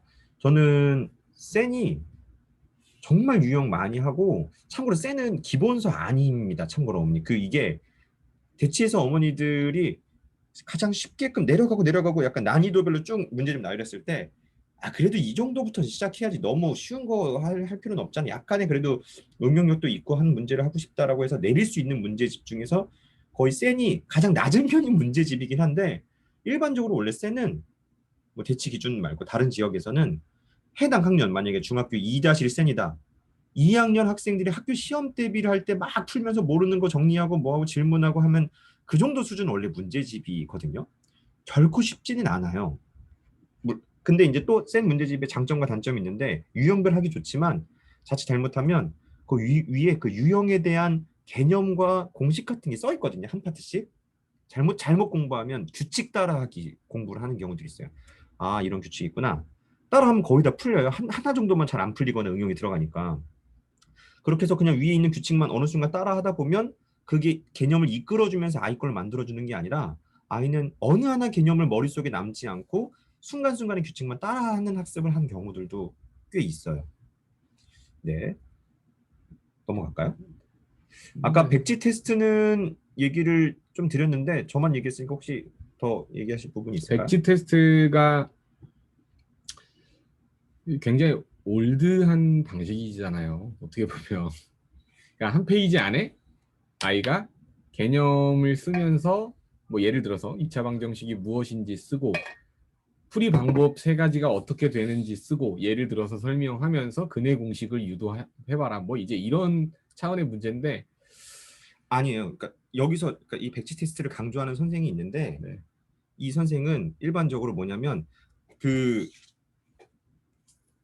그 종이 한 장에 단원 전체의 개념을 마인드맵처럼 모든 개념을 다 쓰면서 공식들을 쓸 수 있느냐를 물어보니까 뭐냐면 차라리 근해 공식을 증명하고 뭐하고 하는 그 세부적인 증명 쪽을 강조하는 거는 맞아요. 그런 건 오히려 전 도움 된다고 봐요. 너 근해 공식 너 여기다 아무것도 없이 종이 한 장 주고 너 근해 공식 다 쓸 수 있어 이런 테스트들은 의미가 있는데 이게 쭉 이해되시죠? 그러니까 어떻게 보면 그냥 개통으로 정리된 그 마인드맵처럼 그걸 다 외워서 가지치기를 써내려갈 수 있느냐인데 야, 이게 그 완성도를 높이면 분명히 효과가 있겠지만 중요한 거는 아까 일반적으로 그것만 강조하고 있을 거라는 겁니다. 보통 그런 학원이나 그 방식이 실질적인 내용은 그런 그러니까 뭐냐면 아이가 이 전체적인 개념의 개통도나 이 부분이 완성이 그러니까 안 돼도 문제 풀고 트레이닝 하는데 사실 그렇게 부족하지 않은데 이게 되게 그럴듯해 보이거든요.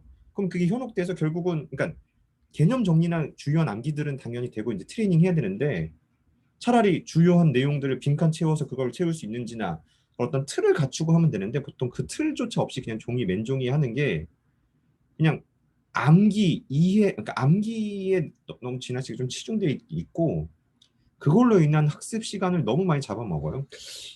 처음에 시도하기에 일단 굉장히 쉽지 않겠는데요. 아이가 완성형이어야 되고 그러니까 예를 들어 기본이나 심화서까지 한번 쭉 공부를 한 후에 아이가 뭔가 이 단원이 어떻게 이루어졌다라는 거를 스스로 정리할 수 있는 능력을 갖춘다면 네, 백지 테스트가 저는 그때는 의미가 있을 것 같긴 하거든요. 근데 이제 처음 공부하는 친구가 그걸 잡아가면서 이렇게 펼쳐 나가기에는 네, 좀 부담스러울 것 같다는 생각이 확 드네요.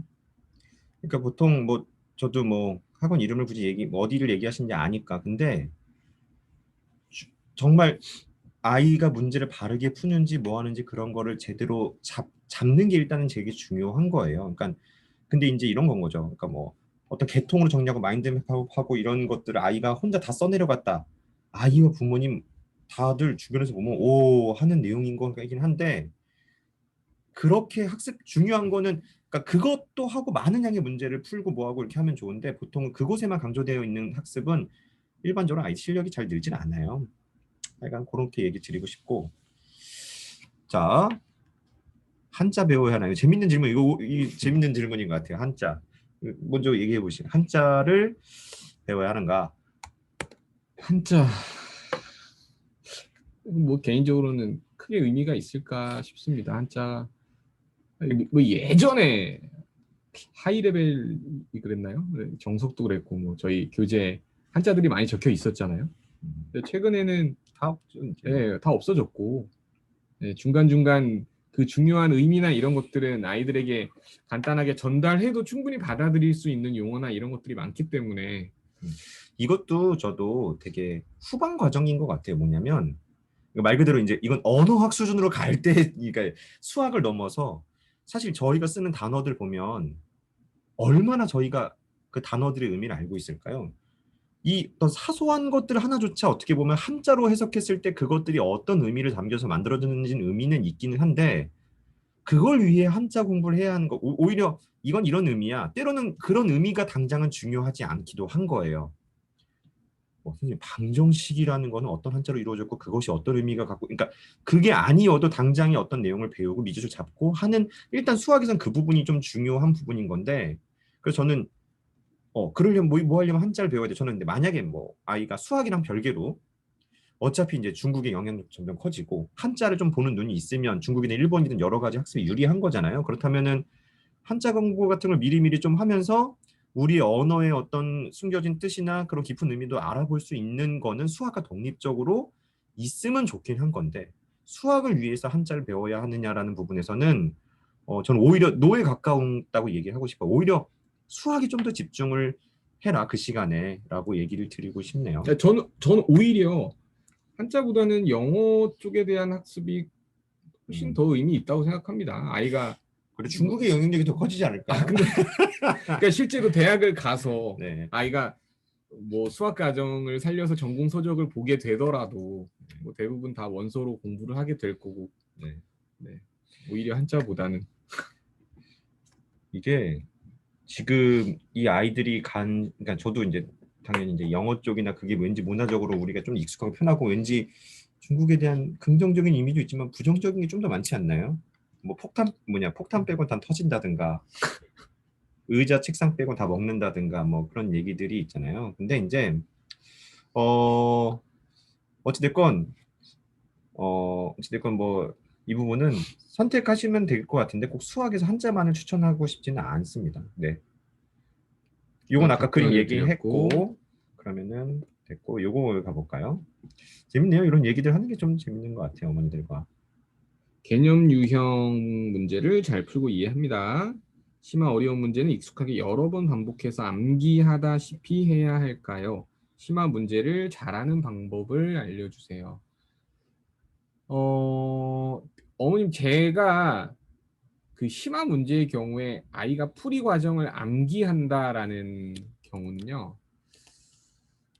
이게 불필요하다고 생각 안 하거든요. 어떤 특정한 문제의 경우에 특히 뭐 경시나 이런 기하 쪽에 특히 어떤 기발한 방법을 통해서 문제를 해결해야 하는 그런 부분은 그 문제에 대한 경험이 일단 중요하기 때문에 그게 어떻게 보면 암기잖아요. 이 문제를 이렇게 푸는 것이다라는 그 패턴을 아이가 경험함으로써 풀어내는 게 일종의 암기라고 볼 수 있는데 이게 대수 쪽에서는 만약에 어떤 특정 문제가 어려워서 아이가 해결을 못하면 그 문제 전후에 분명히 해결 안 되는 문제들이 또 존재할 거예요. 근데 이제 그 풀이 과정을 암기하는 것보다 풀어내는 방법을 아이가 한번 경험해서 이해를 한 후에 저는 그 문제에 다시 도전해서 그걸 익히는 방법으로 가는 게 좋지 않을까. 그 풀이 과정을 외워서 그대로 푸는 건 심화 문제에서는 저는 큰 의미는 없다고 생각합니다. 굳이. 이게 이제 여기서는 그런 얘기를 드리고 싶어요. 뭐냐면 우리가 이제 학습에 있어서 뭐가 있을까요? 뭐 대수가 있고 뭐 기하가 있고 뭐 또 이제 조합이 있습니다. 조합이 있고 뭐 정수가 있어요. 이 각각의 다음 단계들이 그러니까 중학교 과정에서 배우는 이 각각의 영역들이 있죠. 그러니까 중등에서 대수도 있고 기하도 있고 조합도 있고 정수도 있잖아요. 숫자들에 대한 내용들이 있는데 이게 이제 중등을 넘어서의 각각의 그 다음 그래서 다음 레벨은 무엇이냐? 대수는 결국은 고등이거든요. 기하는 어디죠? 결국은 경시예요. 조합은 고등도 있고 또 경시도 있습니다. 경시. 정수도 경시예요. 그러면 여기 나와 있는 심화 문제들은 상당수 경시 쪽이나 뭐 경시 쪽에 뿌리를 두고 있는 경우들이 많아요. 경시 쪽이나 특별 이론들에 대한 그 이론들은 그러니까 뭐냐면 우리가 문제를 풀 때 응용의 끝으로 풀어야 하는 것이냐, 아니면 이 유형은 너무 독특해서 사실상 따로 빼서 외우다시피 알아야 하는 유형이냐라고 봤을 때, 경시 쪽 경향이 있는 애들은 상당수 그런 문제를 거의 외우다시피 그 유형을 경험함으로써 갖는 의미가 굉장히 커집니다. 근데 고등을 기반으로 하고 있는 개념들은 경시처럼 아주 독특한 경우들이 많지는 않아요. 그러니까 뭐냐면 다 한 단계 한 단계 그 응용으로 가면서 이제 풀리는 부분들이 많기 때문에, 지금 우리가 이제 저희가 줌독하는 주제가 대수 쪽 위주인 것이니까, 대수 기준으로는 아주 너무 독특해서 이거는 외워야 하는 유형보다는 보통은 그 문제들이 개념이 어떤 가지의 어떤 한 그 부분들이 있는 거거든요. 가지 한 부분 한 부분들을 차지하고 있기 때문에 부족한 것들을 그냥 찾아서 뭐 이렇게 특정 약한 부분들을 찾거나 하면 되는 거고, 그 유형들은 결국은 대부분 약간 응용의 끝으로 풀어야 하는 부분들은 좀 대수가 많다라고 봐요. 그리고 가끔 그런 문제들이 있어요. 뭐냐면 억지로 중등 문제인 척했지만 사실은 고등 문제. 그러니까 중학교 문제집에 나왔지만 사실은 고등 개념이 들어간 거. 중학교에도 그냥 중학교 문제처럼 나왔지만 사실은 경시 문제. 이렇게 억지로 끌어다 내린 문제들은 이 문제가 갖는 사실 선행의 정도나 내용은 이런 거지만 중등 어느 학년으로 끌어내려서 설명하면 이 정도야. 하지만 이 문제가 사실 뭐 나쁜 문제로 여겨지거든요. 저는 개인적으로 그런 문제 나쁘다고 보는데, 나쁘더라도 그걸 만드는 사람들이 있으니까 대비는 해야 되겠지만, 그래서 이것이 뭐 그 해당 학년의 개념과 좀 넘나드는 개념으로 좀 폭넓게 좀 설명을 하는 그런 게 좀 중요하다라고 봅니다. 그리고 제가 뭐 한 가지만 덧붙이면, 아이가 그 어려운 문제가요, 지금 어떤 상황에서 막혔는지를 한번 점검을 해보면 좋을 것 같아요. 그러니까 그 문제에 대한 이해가 이루어지지 않은 건지, 아니면 그 문제에서 원하는 건 이해를 했지만 그 원하는 걸 해결하기 위한 그 중간에 어떤 식을 세워 나가는 과정이 잘 안 되는지, 아니면 그 문제를 해석은 했지만 내가 식을 세워서 원하는 걸 구하는 과정의 어떤 부분에서 지금 어려움을 겪고 있는지를 점검을 해서, 네, 그 부분에 대한 도움을 주는 게 필요한데 상당히 민감한 거죠. 쉽지 않은 교육 방법인 것 같아요. 그 부분은. 네, 그것도 뭐 가정에서 쉽게 이루어질 수 있는 약간 그런 부분은 또, 네, 좀 부담스러운 상황이라. 네, 또 다음 질문으로 넘어가 볼까요? 네. 과정을 쓰기 싫어하고 식을 쓰지 않고 눈으로만 풀려고 합니다.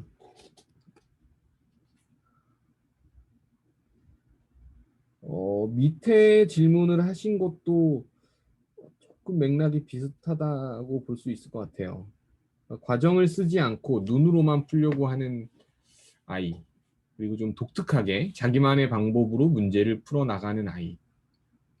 저 개인적으로는요, 그런 친구들을 물론 바로 잡아줘야 될 것 같아요. 그래서 그게 수업 중에서나 서술형 문제 풀이 과정에서나, 저희가 아이들이 이제 중학교 2학년 때 학교에서 시험을 보게 되면 의무적으로 그 주요 과목 중에 한 과목을 서술형으로 100% 시험 문제를 출제를 하게 되어 있어요.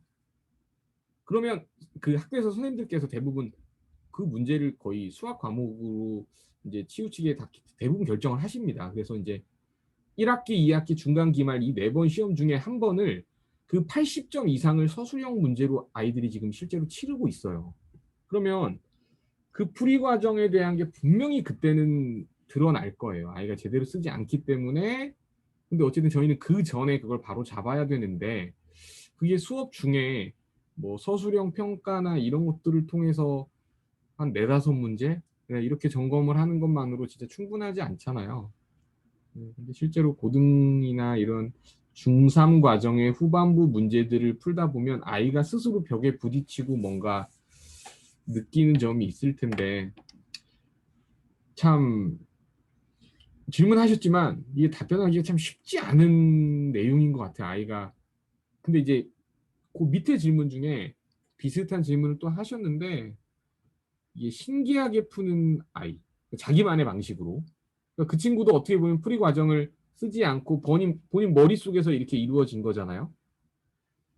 비슷한 상황인 것 같습니다. 근데 이제 그 친구는 만약에 정답에 도달한다면 그 도달하는 과정을 사실 드러내면 좋을 텐데, 네, 그 드러낸 것도 만약에 다른 친구들이랑 어떤 시간을 측정하는 그 경쟁 속에서 시험을 치렀는데 아이가 본인만의 방법으로 다른 친구들보다 훨씬 빠르게 해결했다면 뭐 나무랄 수 없어요. 근데 실제로 그렇지 않을 거거든요.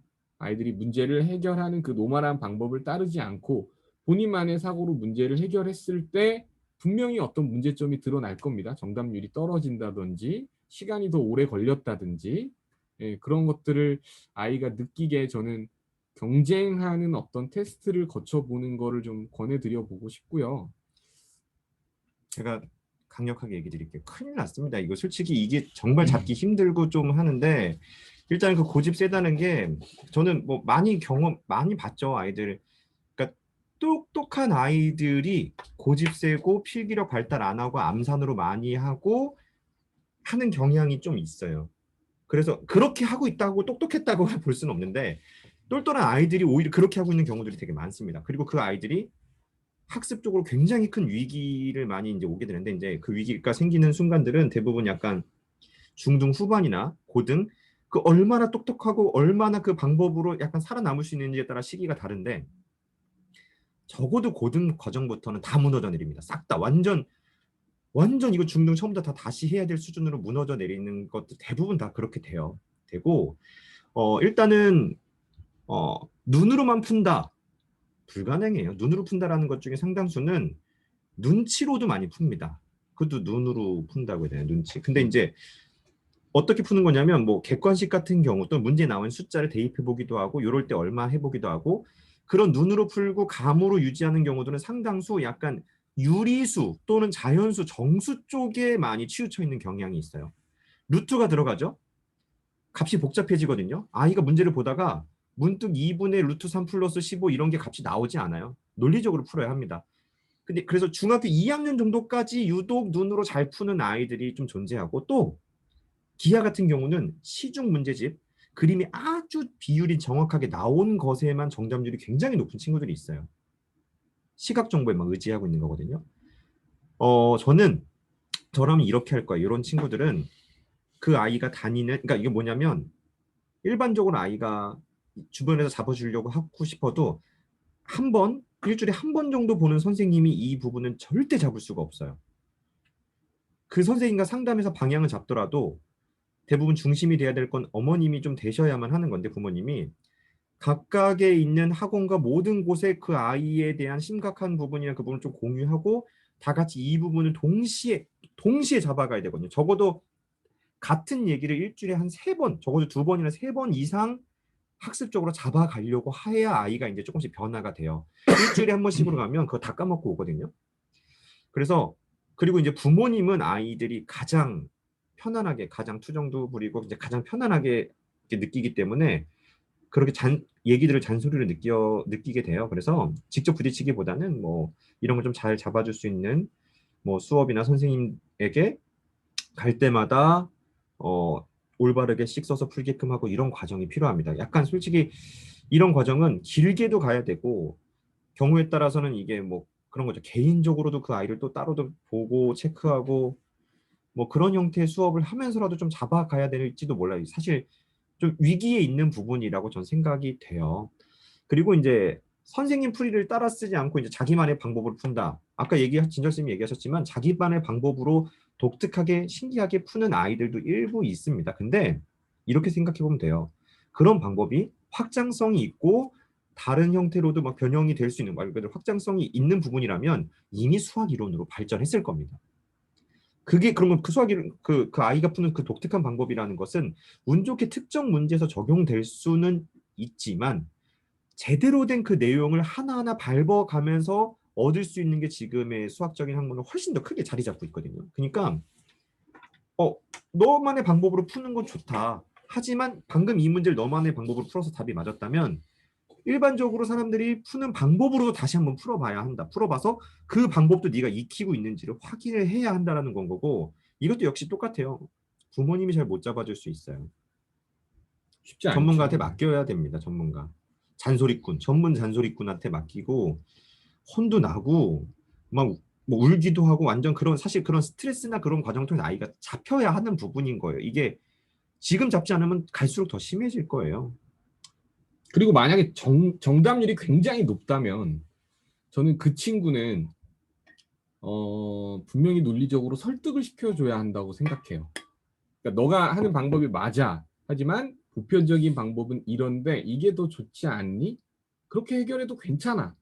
하지만 이 방법은 어때라고 아이를 설득을 시켜서 정말 아이가 아 그렇군요라는 과정을 저는 만들어 줘야 된다고 생각합니다. 이런 거겠죠. 방법 좋다. 근데 이런 형태 변형된 문제에선 그 방법으로 풀기 힘들 수 있어. 그러면 일반적인 푸는 방법을 알아볼까? 뭐 이런 과정이 필요할 수 있겠죠. 오늘 뭐 상담 좋은데요. 네.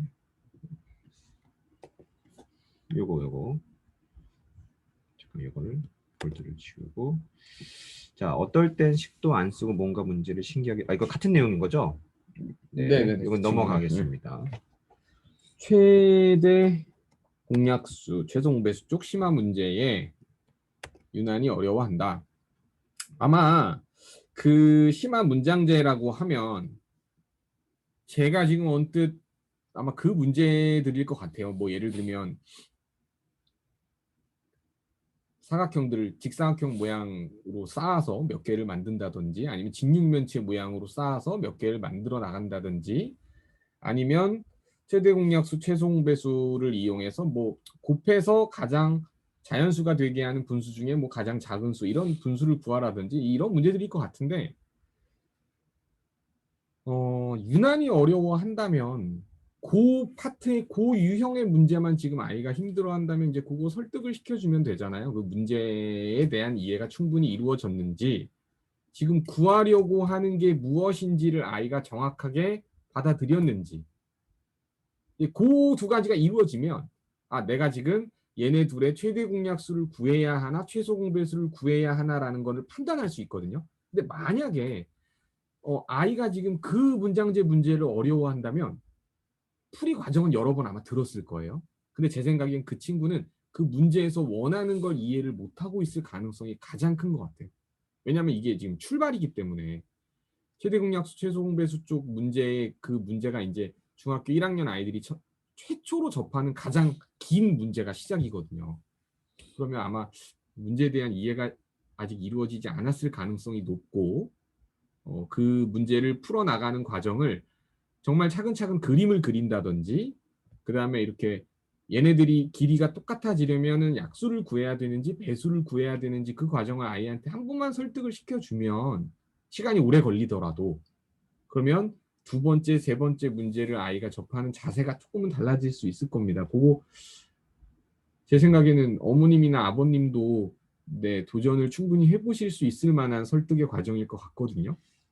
뭐 저도 좀 더 얘기를 해볼게요. 제가 보는 관점에서는 심화가 어느 정도 심하냐에 따라 좀 다른데 일단은 간단하게 최대 공약수 최소 공배수의 기본적인 심화 문제들은 뭐 얘기했겠지만 뭐 전체 큰 넓이의 타일을 할 건데 그 타일을 최소한으로 하려면 또는 뭐 최대한으로 하려면 뭐 그런 정도의 문제가 일반적인 거잖아요. 기본적인 응용 심화 문제들이. 근데 그런 것들은 사실 좀 어떤 그림을 그려보기도 하고 관계를 좀 익히면 사실 그렇게 어려운 문제들은 또 아닐 수 있습니다. 그리고 만약에 정말 아직은 뭐 아이의 이해력이나 아이의 어떤 상황에 따라서 진짜 이해가 안 가면 이런 건 이렇게 푸는 거야 몇 개를 경우에 따라 살짝 암기하고 넘어가도 뭐냐면 최대 공약수 최소 공배수에 대한 그 심화 문제들은 당장의 후반에 수학에 그렇게 큰 영향을 끼치진 않거든요. 이제 어느 정도 이 숫자 관계들만 이해하면 대략적으로 최소 공배수와 뭐 최대 공약수에 대한 숫자 관계들을 이해할 수 있으면 그 후에 수학에 당장에 크게 영향을 끼치진 않아요. 잘못해서 그곳에 갇혀 있지 않기를 바라긴 하는 부분이 있고 그 다음에 요즘 이제 심화 문제라는 부분 이게 얘기 드릴 게 좀 이것도 긴데 지금 있는 상당수 심화 문제들은 뭐냐면 지금 교육 과정은 계속해서 심화를 계속 덜어내는 과정이 아이들한테 학습 부담을 줄여주고 그래서 덜어서 아이들이 학습 부담은 줄긴 줄었는데 그런 교육 과정을 거치면서 실력도 너무 많이 줄어서 기초 학력도 너무 많이 줄어서 여전히 이 수학은 너무 어려워요. 뭐냐면 예전에는 실력이라도 초등 과정이나 그런 거 거치면서 실력이라도 막 수학감이 좀 올라와서 이런 걸 경험할 때 여전히 이제 그 수준에 맞는 어려움이 있었는데 지금은 기초 학력이 낮아져서 여전히 똑같이 더 어려운 것 같아요. 이거는 뭐 약간 뭐 문제가 두 가지가 여러 개 겹친 건 거죠. 근데 학원에 따라 심한 문제집 아마 이제 자치교재 같은 데를 하는 경우들이 상당수 굉장히 옛날 문제집들이나 예전 문제들에서 그런 문제들을 따오는 경우들이 많은데 저는 이제 중일 과정은 저는 이제 그래요. 이제 뭐 경시 수준까지도 아이들을 이제 가르쳐 보고 하다 보면은 중일, 중이, 중삼 중에 중일이 가장 어려워요. 경시에 가장 가깝고 어떻게 보면 이제 중일에서 1학기 파트 기준으로 얘기해 볼까요? 뭐 간단하긴 최대 공약수, 최소 공배수나 뭐 그런 부분들 그런 부분에 있어서도 소인수분해를 통한 그런 부분만 해도 거의 뭐 정수론의 상당수를 커버할 정도의 또 내용이거든요. 그리고 아이들의 어떤 창의 사고력 문제들이 있거든요. 창의 사고력 수학. 뭐 어떤 애가 돌아가면서 문을 다 뭐 자기 번호만큼 자기 배수들을 문을 열고 누구는 자기 배수들을 문을 닫고 이렇게 막 그때 뭐 문이 열려 있는 거 몇 개냐 이런 것들이 약간 외국 수학에서 이렇게 넘어온 창의 사고력 문제들을 기반으로 하고 있는데 특히 자체 교재를 하고 있는 경우는 이것저것 다 갖다 놓은 경우들이 많아요. 그래서 경시 기반인 문제들이 좀 있을 수 있어요. 요즘 추세에 맞지 않는 경시 기반의 문제들일 수 있다. 그래서 이제 어머님의 좀 구체적인 아이가 어느 수준에서의 문제들을 어려워하는지는 좀 그거 구체적으로 좀 알았으면 좋긴 하겠는데 일단은 그런 중일에 대한 그 심화가 사실 굉장히 어렵습니다. 어렵다라는 거. 실제 그렇게 약간 확장된 부분, 사고력에 대한 경시에 대한 확장된 부분이 되게 많다. 그래서 정말 아이가 응용의 끝으로 어려워하는 건지 아니면 정말 정말 힘든 문제를 넣어놓은 것인지에 대한 판단도 좀 필요하죠. 어렵네요. 이 하나하나 주제 가지고도 한참 얘기할 것 같아요. 일단 넘어갈까요? 네, 네, 네. 요거. 자, 오답 정리 시. 그날 수업을 한 부분을 하루 이틀 사이에 또 풀거나 아니면 한 권 다 끝나고 풀거나 어, 저 개인적으로는 두 가지 다 의미가 있다고 생각합니다. 네. 그러니까 1번은 그날 수업한 부분을 하루 이틀 사이에 또 푼다면 아이가 한 번 더 문제를 스스로 다뤄보는 거니까 그 문제에 대한 풀이를 꼼꼼하게 다시 한번 진행을 하면 더 기억이 오래 갈 수 있겠죠. 뭐 수업에 대한 완성도를 좀 높여가는 차원에서. 근데 두 번째 방법으로 교재가 다 끝난 다음에 그 틀렸던 문제들만 한 번 더 푼다? 당연히 좋은 방법인 것 같아요. 의미가 있을 겁니다. 그 자체만으로 아이가 틀렸던 문제들만 한 번 더 골라서 해결을 했을 때 정말 풀어낼 수 있는지 그거를 이제 그 문제들을 해결해야 사실 완성도가 높아지는 거잖아요. 근데 두 번째가 의미가 있지만 쉽지 않을 거라는 건 일단 확실하고요. 제 생각에 어머니 두 가지 다 하면 안 되나요? 네. 수업 때 어려웠던 문제가 만약에 양이 많지 않다면 그 틀린 문제를 하루 이틀 사이에 한번 풀어보고 그렇게 완성도를 높여 나간 다음에 그 수업이 끝난 후에 틀렸던 문제들만 한 번 더 풀려주실 수 있는 에너지가 있다면 병행되면 저는 완성도가 배가 될 것 같고 실제로 어, 제가 아는 뭐 학부모님 중에 한 분은 예를 들어서 어떤 수업을 진행을 해요. 그러면 그 어머님께서 그 교재를 그 따로 어떤 경로를 통해서 보유하고 계셔요. PDF 파일로. 그래서 아이가 틀렸던 문제를 계속 주기적으로 편집을 하신 다음에 아이가 그 수업이 끝나고 나면 그 틀린 문제들만 가지고 얇은 교재를 한 권 만드시더라고요. 네, 그렇게 풀리는 어머님도 봤습니다. 네, 뭐 가능하다면 두 가지 병행하는 방법이면 좋을 것 같고 한 권 마치고 풀어보니 오답이 또 당연히 나올 수밖에 없다고 생각하고요. 틀렸던 문제들을 다 맞춘다면 정말 100% 완성이 된 거잖아요. 네, 아이가 스스로 다 해결한다면 그러면 이제 오답을 풀어보니 또 틀린 게 나온다. 그러면 풀었는데 틀렸으면은 그걸 아직 이제 풀어낼 수 있는 능력이 없는 상황인 거 아닌가요? 그럼 또 어떤 형태로든 뭔가의 도움이 있어야지 저는 그걸 다시 푼다면 아이가 아마 또 틀릴 것 같은데 네, 뭔가의 도움이 조금이라도 더 들어가야 되는 상황일 것 같은데요. 실수가 아니라면 네, 그럼 또 완성하는 시간이 훨씬 더 줄어들 거고 근데 이게 오답이나 이 부분이 저도 뭐 그런 건 얘기하자니 일단 가정이 너무 많아요. 그러니까 이 오답에 대한 내용, 학습 방법 너무 많은 경우들을 좀 생각해 보면서 얘기해야 될 것 같아요. 좀 이게 사실 되게 복잡합니다. 그러니까 그러니까 저는 일단은 어느 한 과정이 한 단원이 틀렸던 것도 또 풀고 해서 100%가 되지 못해서 다음 과정으로 못 넘어가는 아이들이 있거든요. 아이의 성격이나 어머니들 때문에 그건 더 좀 비효율적이라고 봐요. 그러니까 학습이라는 게 일단은 아니요 되게 어려운 문제 하나가 있어요. 그 어려운 문제를 자기가 못 풀어서 선생님 설명을 한번 들어보는 것만으로도 일단 의미는 있습니다. 한번 자극을 줬죠. 근데 더 나아가서는 자기 손으로 그걸 다시 한번 해보는 것만으로 의미가 있는데 한번 해봤기 때문에 다음번에 바로 뭐 며칠 뒤에 바로 풀 수 있고 자의 있게 됐거냐. 사람은 컴퓨터는 아니잖아요. 너 다운받은 거 파일 어디 있어? 이게 아니거든요. 그럼 나중에도 안 풀릴 거예요. 하지만 그게 의미가 없느냐? 일단 적어도 그 과정을 한번 아이가 하게 함으로써의 어떤 뇌의 자극이나 다음번에 그런 내용을 비슷한 걸 받아들일 수 있는 조금 더 속도가 빨라진다거나 그런 긍정적인 의미는 분명히 있는 거예요. 그래서 어, 어떤 한 과정을 하면서 틀렸던 문제들을 모아서 다시 한번 풀릴 수 있는 자극은 할 수 있으면 좋긴 한데 문제집 좀 난이도나 그런 거에 따라 좀 다르다고 보는데 그것을 다 스스로 뭐 아무것도 안 보고 못 풀어서 그 다음 단원으로 못 나가기보다는 한 번 하고 모르는 거는 그럼 다시 공부해서라도 틀린 문제 못 푸는 문제를 다시 공부해서라도 또는 그때 못 푸는 문제는 당장 푸는 것이 아니고 그러니까 이제 오답 노트가 이제 두 가지 버전이 있다고 보시면 되거든요. 하나는 다시 스스로 풀어내기 위한 오답 노트가 있고 다른 하나는 내가 어려워하는 걸 모아놔야지 나의 약점들을 모아놔야지 하는 그 취지의 오답 노트도 있거든요.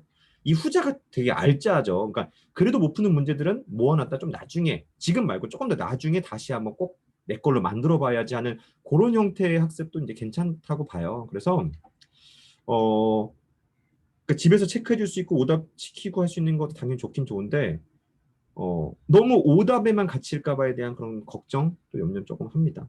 네. 양도 중요하고요. 네. 그 오답의 양이 그리고 이런 경우 있잖아요. 한 권을 풀었는데 한 100문제를 풀었는데 80개가 틀렸어. 오답 노트 하느냐. 이게 문제집을 한 권 더 풀리거나 반복하는 게 맞을 거고 100개를 풀었는데 80개 틀렸다. 그 아이의 현재 수준에 맞지 않는 학습 단계라는 교재를 거예요. 바꿔야 된다는 얘기죠. 그러니까 학습이 대부분의 학습은 아이가 풀었을 때 아이가 상당수 적어도 한 70% 정도는 풀면서 자기 걸 만들고 모르는 몇 개를 해결하면서 조금씩 나아가는 학습인 거고 경우에 따라서 경시급에 가까워진 학습에서는 사실 아이가 풀 수 있는 수준은 아니지만 이런 걸 소개하고 네 손으로 다시 한번 해보면서 너희 걸 만들어 보자 경험을 하자 이런 형태의 자극하는 수업은 있지만 상당수 일반적인 어떤 과정을 나아가는 학습에서는 자기 손으로 많이 풀어야 합니다. 그게 제일 중요한 거예요. 여기까지. 네네. 어, 아이고. 자, 그리고 여기서 근데 뭐요 얘기 잠깐 하고 넘어갈까요? 아까 전에 어머니에서 어머니가 이제 아이가 이제 막 고집 세고 자기 방법 풀고 요 얘기 연장선상인 것 같은데 계속 트러블만 있고 수학에 흥미를 잃을까 봐 이 질문하셨던 어머님이신가요? 아니 요게 여기 아까 전에 과정 쓰기 싫고 또는 선생님 말 안 듣고 이제 자기 마음대로 푸는 아이 그 경우 이곳저곳에서 학원에서 이렇게 다 얘기해가지고 아이를 바르게 잡아주게끔 하게끔 얘기했지만 수학에 흥미를 잃어버릴까 봐 흥미를 유지하기 위해서 실력이 안 쌓이는 공부를 해서는 안 되는 거고요.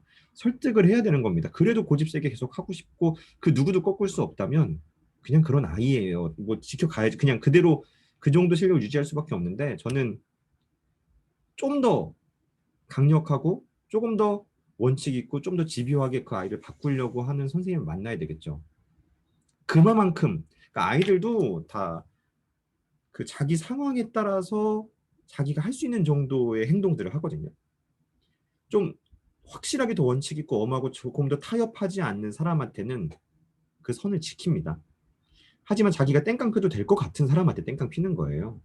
그러니까 중요한 거는 원칙을 잘 이끌어갈 수 있는 선생님. 혹시 저희가 참고로 저는 뭐 약간 조금 더 집요하게 그런 걸 잡아가려는 편인데 약간 그렇습니다. 그 아이가 지금 뭔가 해야 할 어떤 총량이 있잖아요.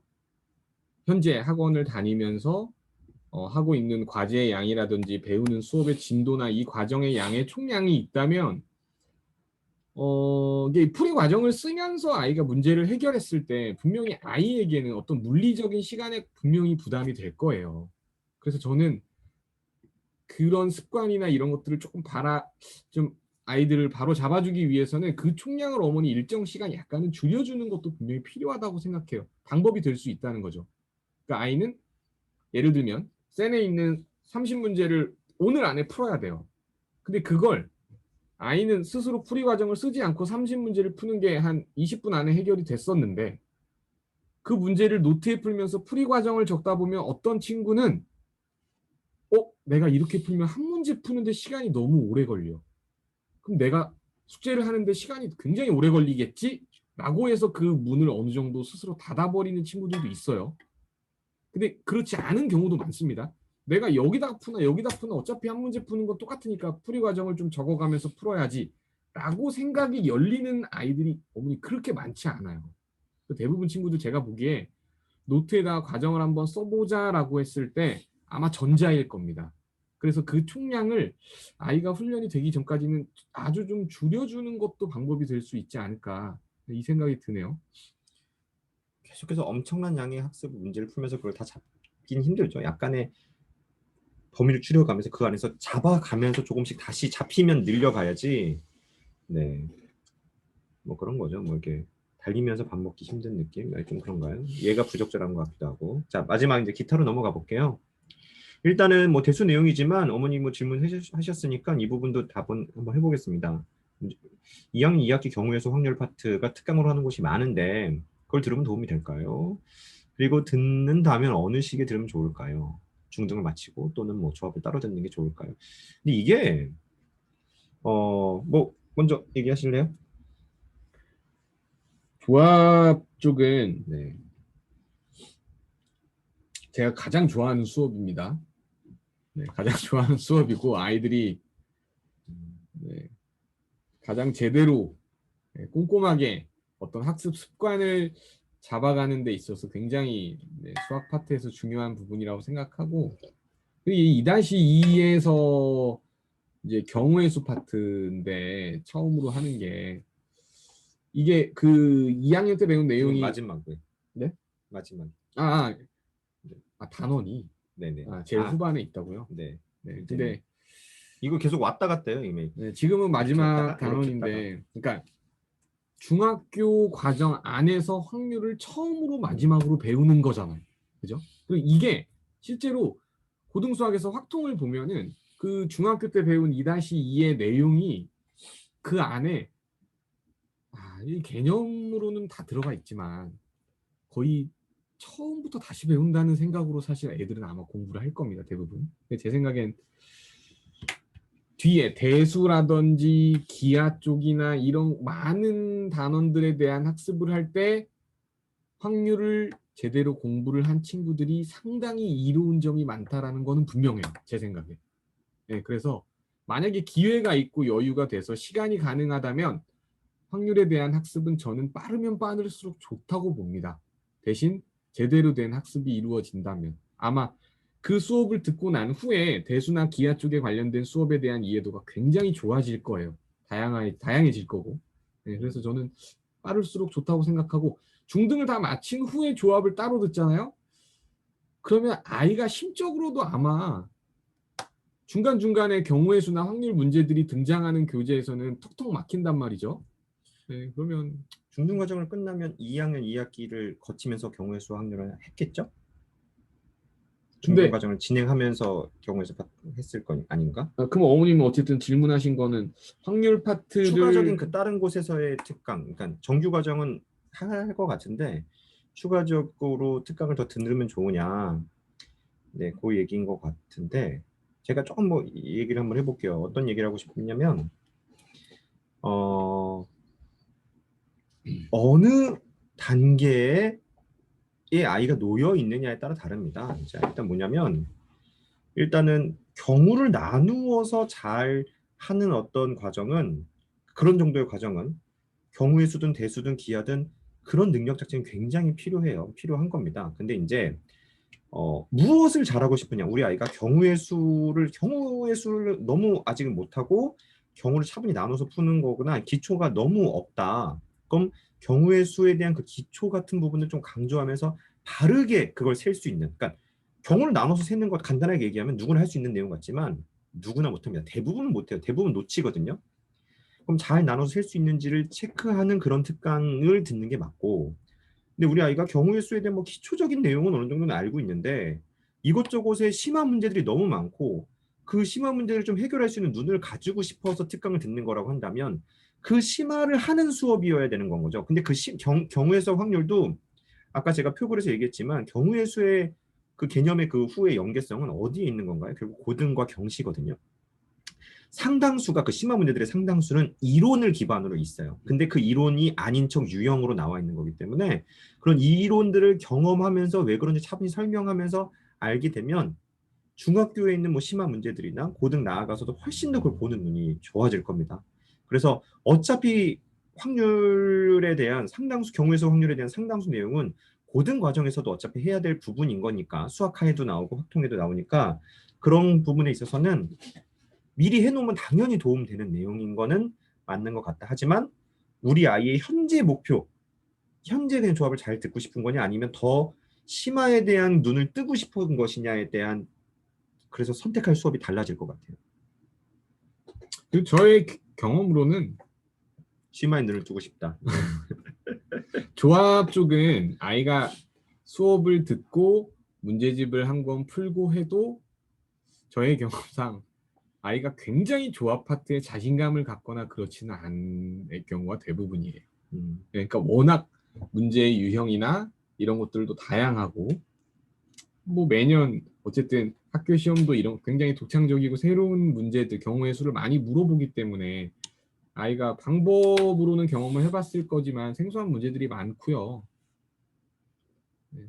심화에 눈을 뜨려면 이게 경우의 수 그런 느낌이 있어요. 경우의 수는 다만 개념의 연계성이 물론 나중에 아주 좀 심화까지 경우의 수에 심화까지 가면 이항 정리란 파트까지 간다면 곱셈 공식 정도를 어느 정도 경험한 친구들이 훨씬 유리하긴 한데 경우의 수에 대한 상당수 이론은 정말 극한으로 내려오면 더하기 빼기하고 미지수만 다를 수 있어도 기본적으로 시작할 수 있는 정도는 되거든요. 그러니까 어떤 선행 정도랑 상관없이 경우의 수에 대한 자극을 줄 수 있는 건 맞으니까 그 아이의 어떤 수준에 맞게끔 선택을 하면 될 것 같아요. 약간 뭐 3학년 거까지 봐야 뭐 확통을 뭐 조합 특강을 들을 수 있느냐, 꼭 2학년 거까지 다 들어야 할 수 있느냐, 또 그거랑 좀 다른 얘기인 거일 수도 있다라고 봅니다. 어느 정도 기본이 됐다면 한번 봤다면 심화라 수업을 들을 수도 있고 아직 기본이 안 됐어도 기초 정도의 조합은 또 들어볼 수도 있고. 갑자기 기하 상담으로, 네. 일단은 오늘은 대수 쪽 위주인 거니까 기하는 어머님이 얘기하시면 제가 아주 짧게만 답변하고 넘어갈게요. 뭐 대수 쪽 집중인 거니까 기타에서 아주 짧게만. 기하를 시작하면 초등학교 저학년인 건가 보네요. 그러면은 기하 2단계와 3단계를 들어가면 어느 정도까지 해야 되느냐. 기하 2단계는 중등을 기하 1단계를 통해서든 아니면 다른 곳에서든 중등을 다 한번 다 본 상태이면 됩니다. 기하는 당연히 한번 보고 심화로 정리하는 수업이기 때문에 한번 당연히 봤었어야 했고요. 그리고 대수는 기하 2단계의 경우는 3-1의 인수분해 정도까지, 아니죠. 근해 공식을 통한 2차 방정식 풀이까지 할 수 있으면 돼요. 인수분해랑 근해 공식을 이용한 2차 방정식 풀이까지. 루트 계산 당연히 할 줄 알아야 되고요. 기하 3단계는 더 이상의 어떤 대수적인 과정보다는 기하 2단계 정도 들을 수 있는 친구들은 들을 수 있습니다. 기하 2단계를 잘 흡수한 친구들은.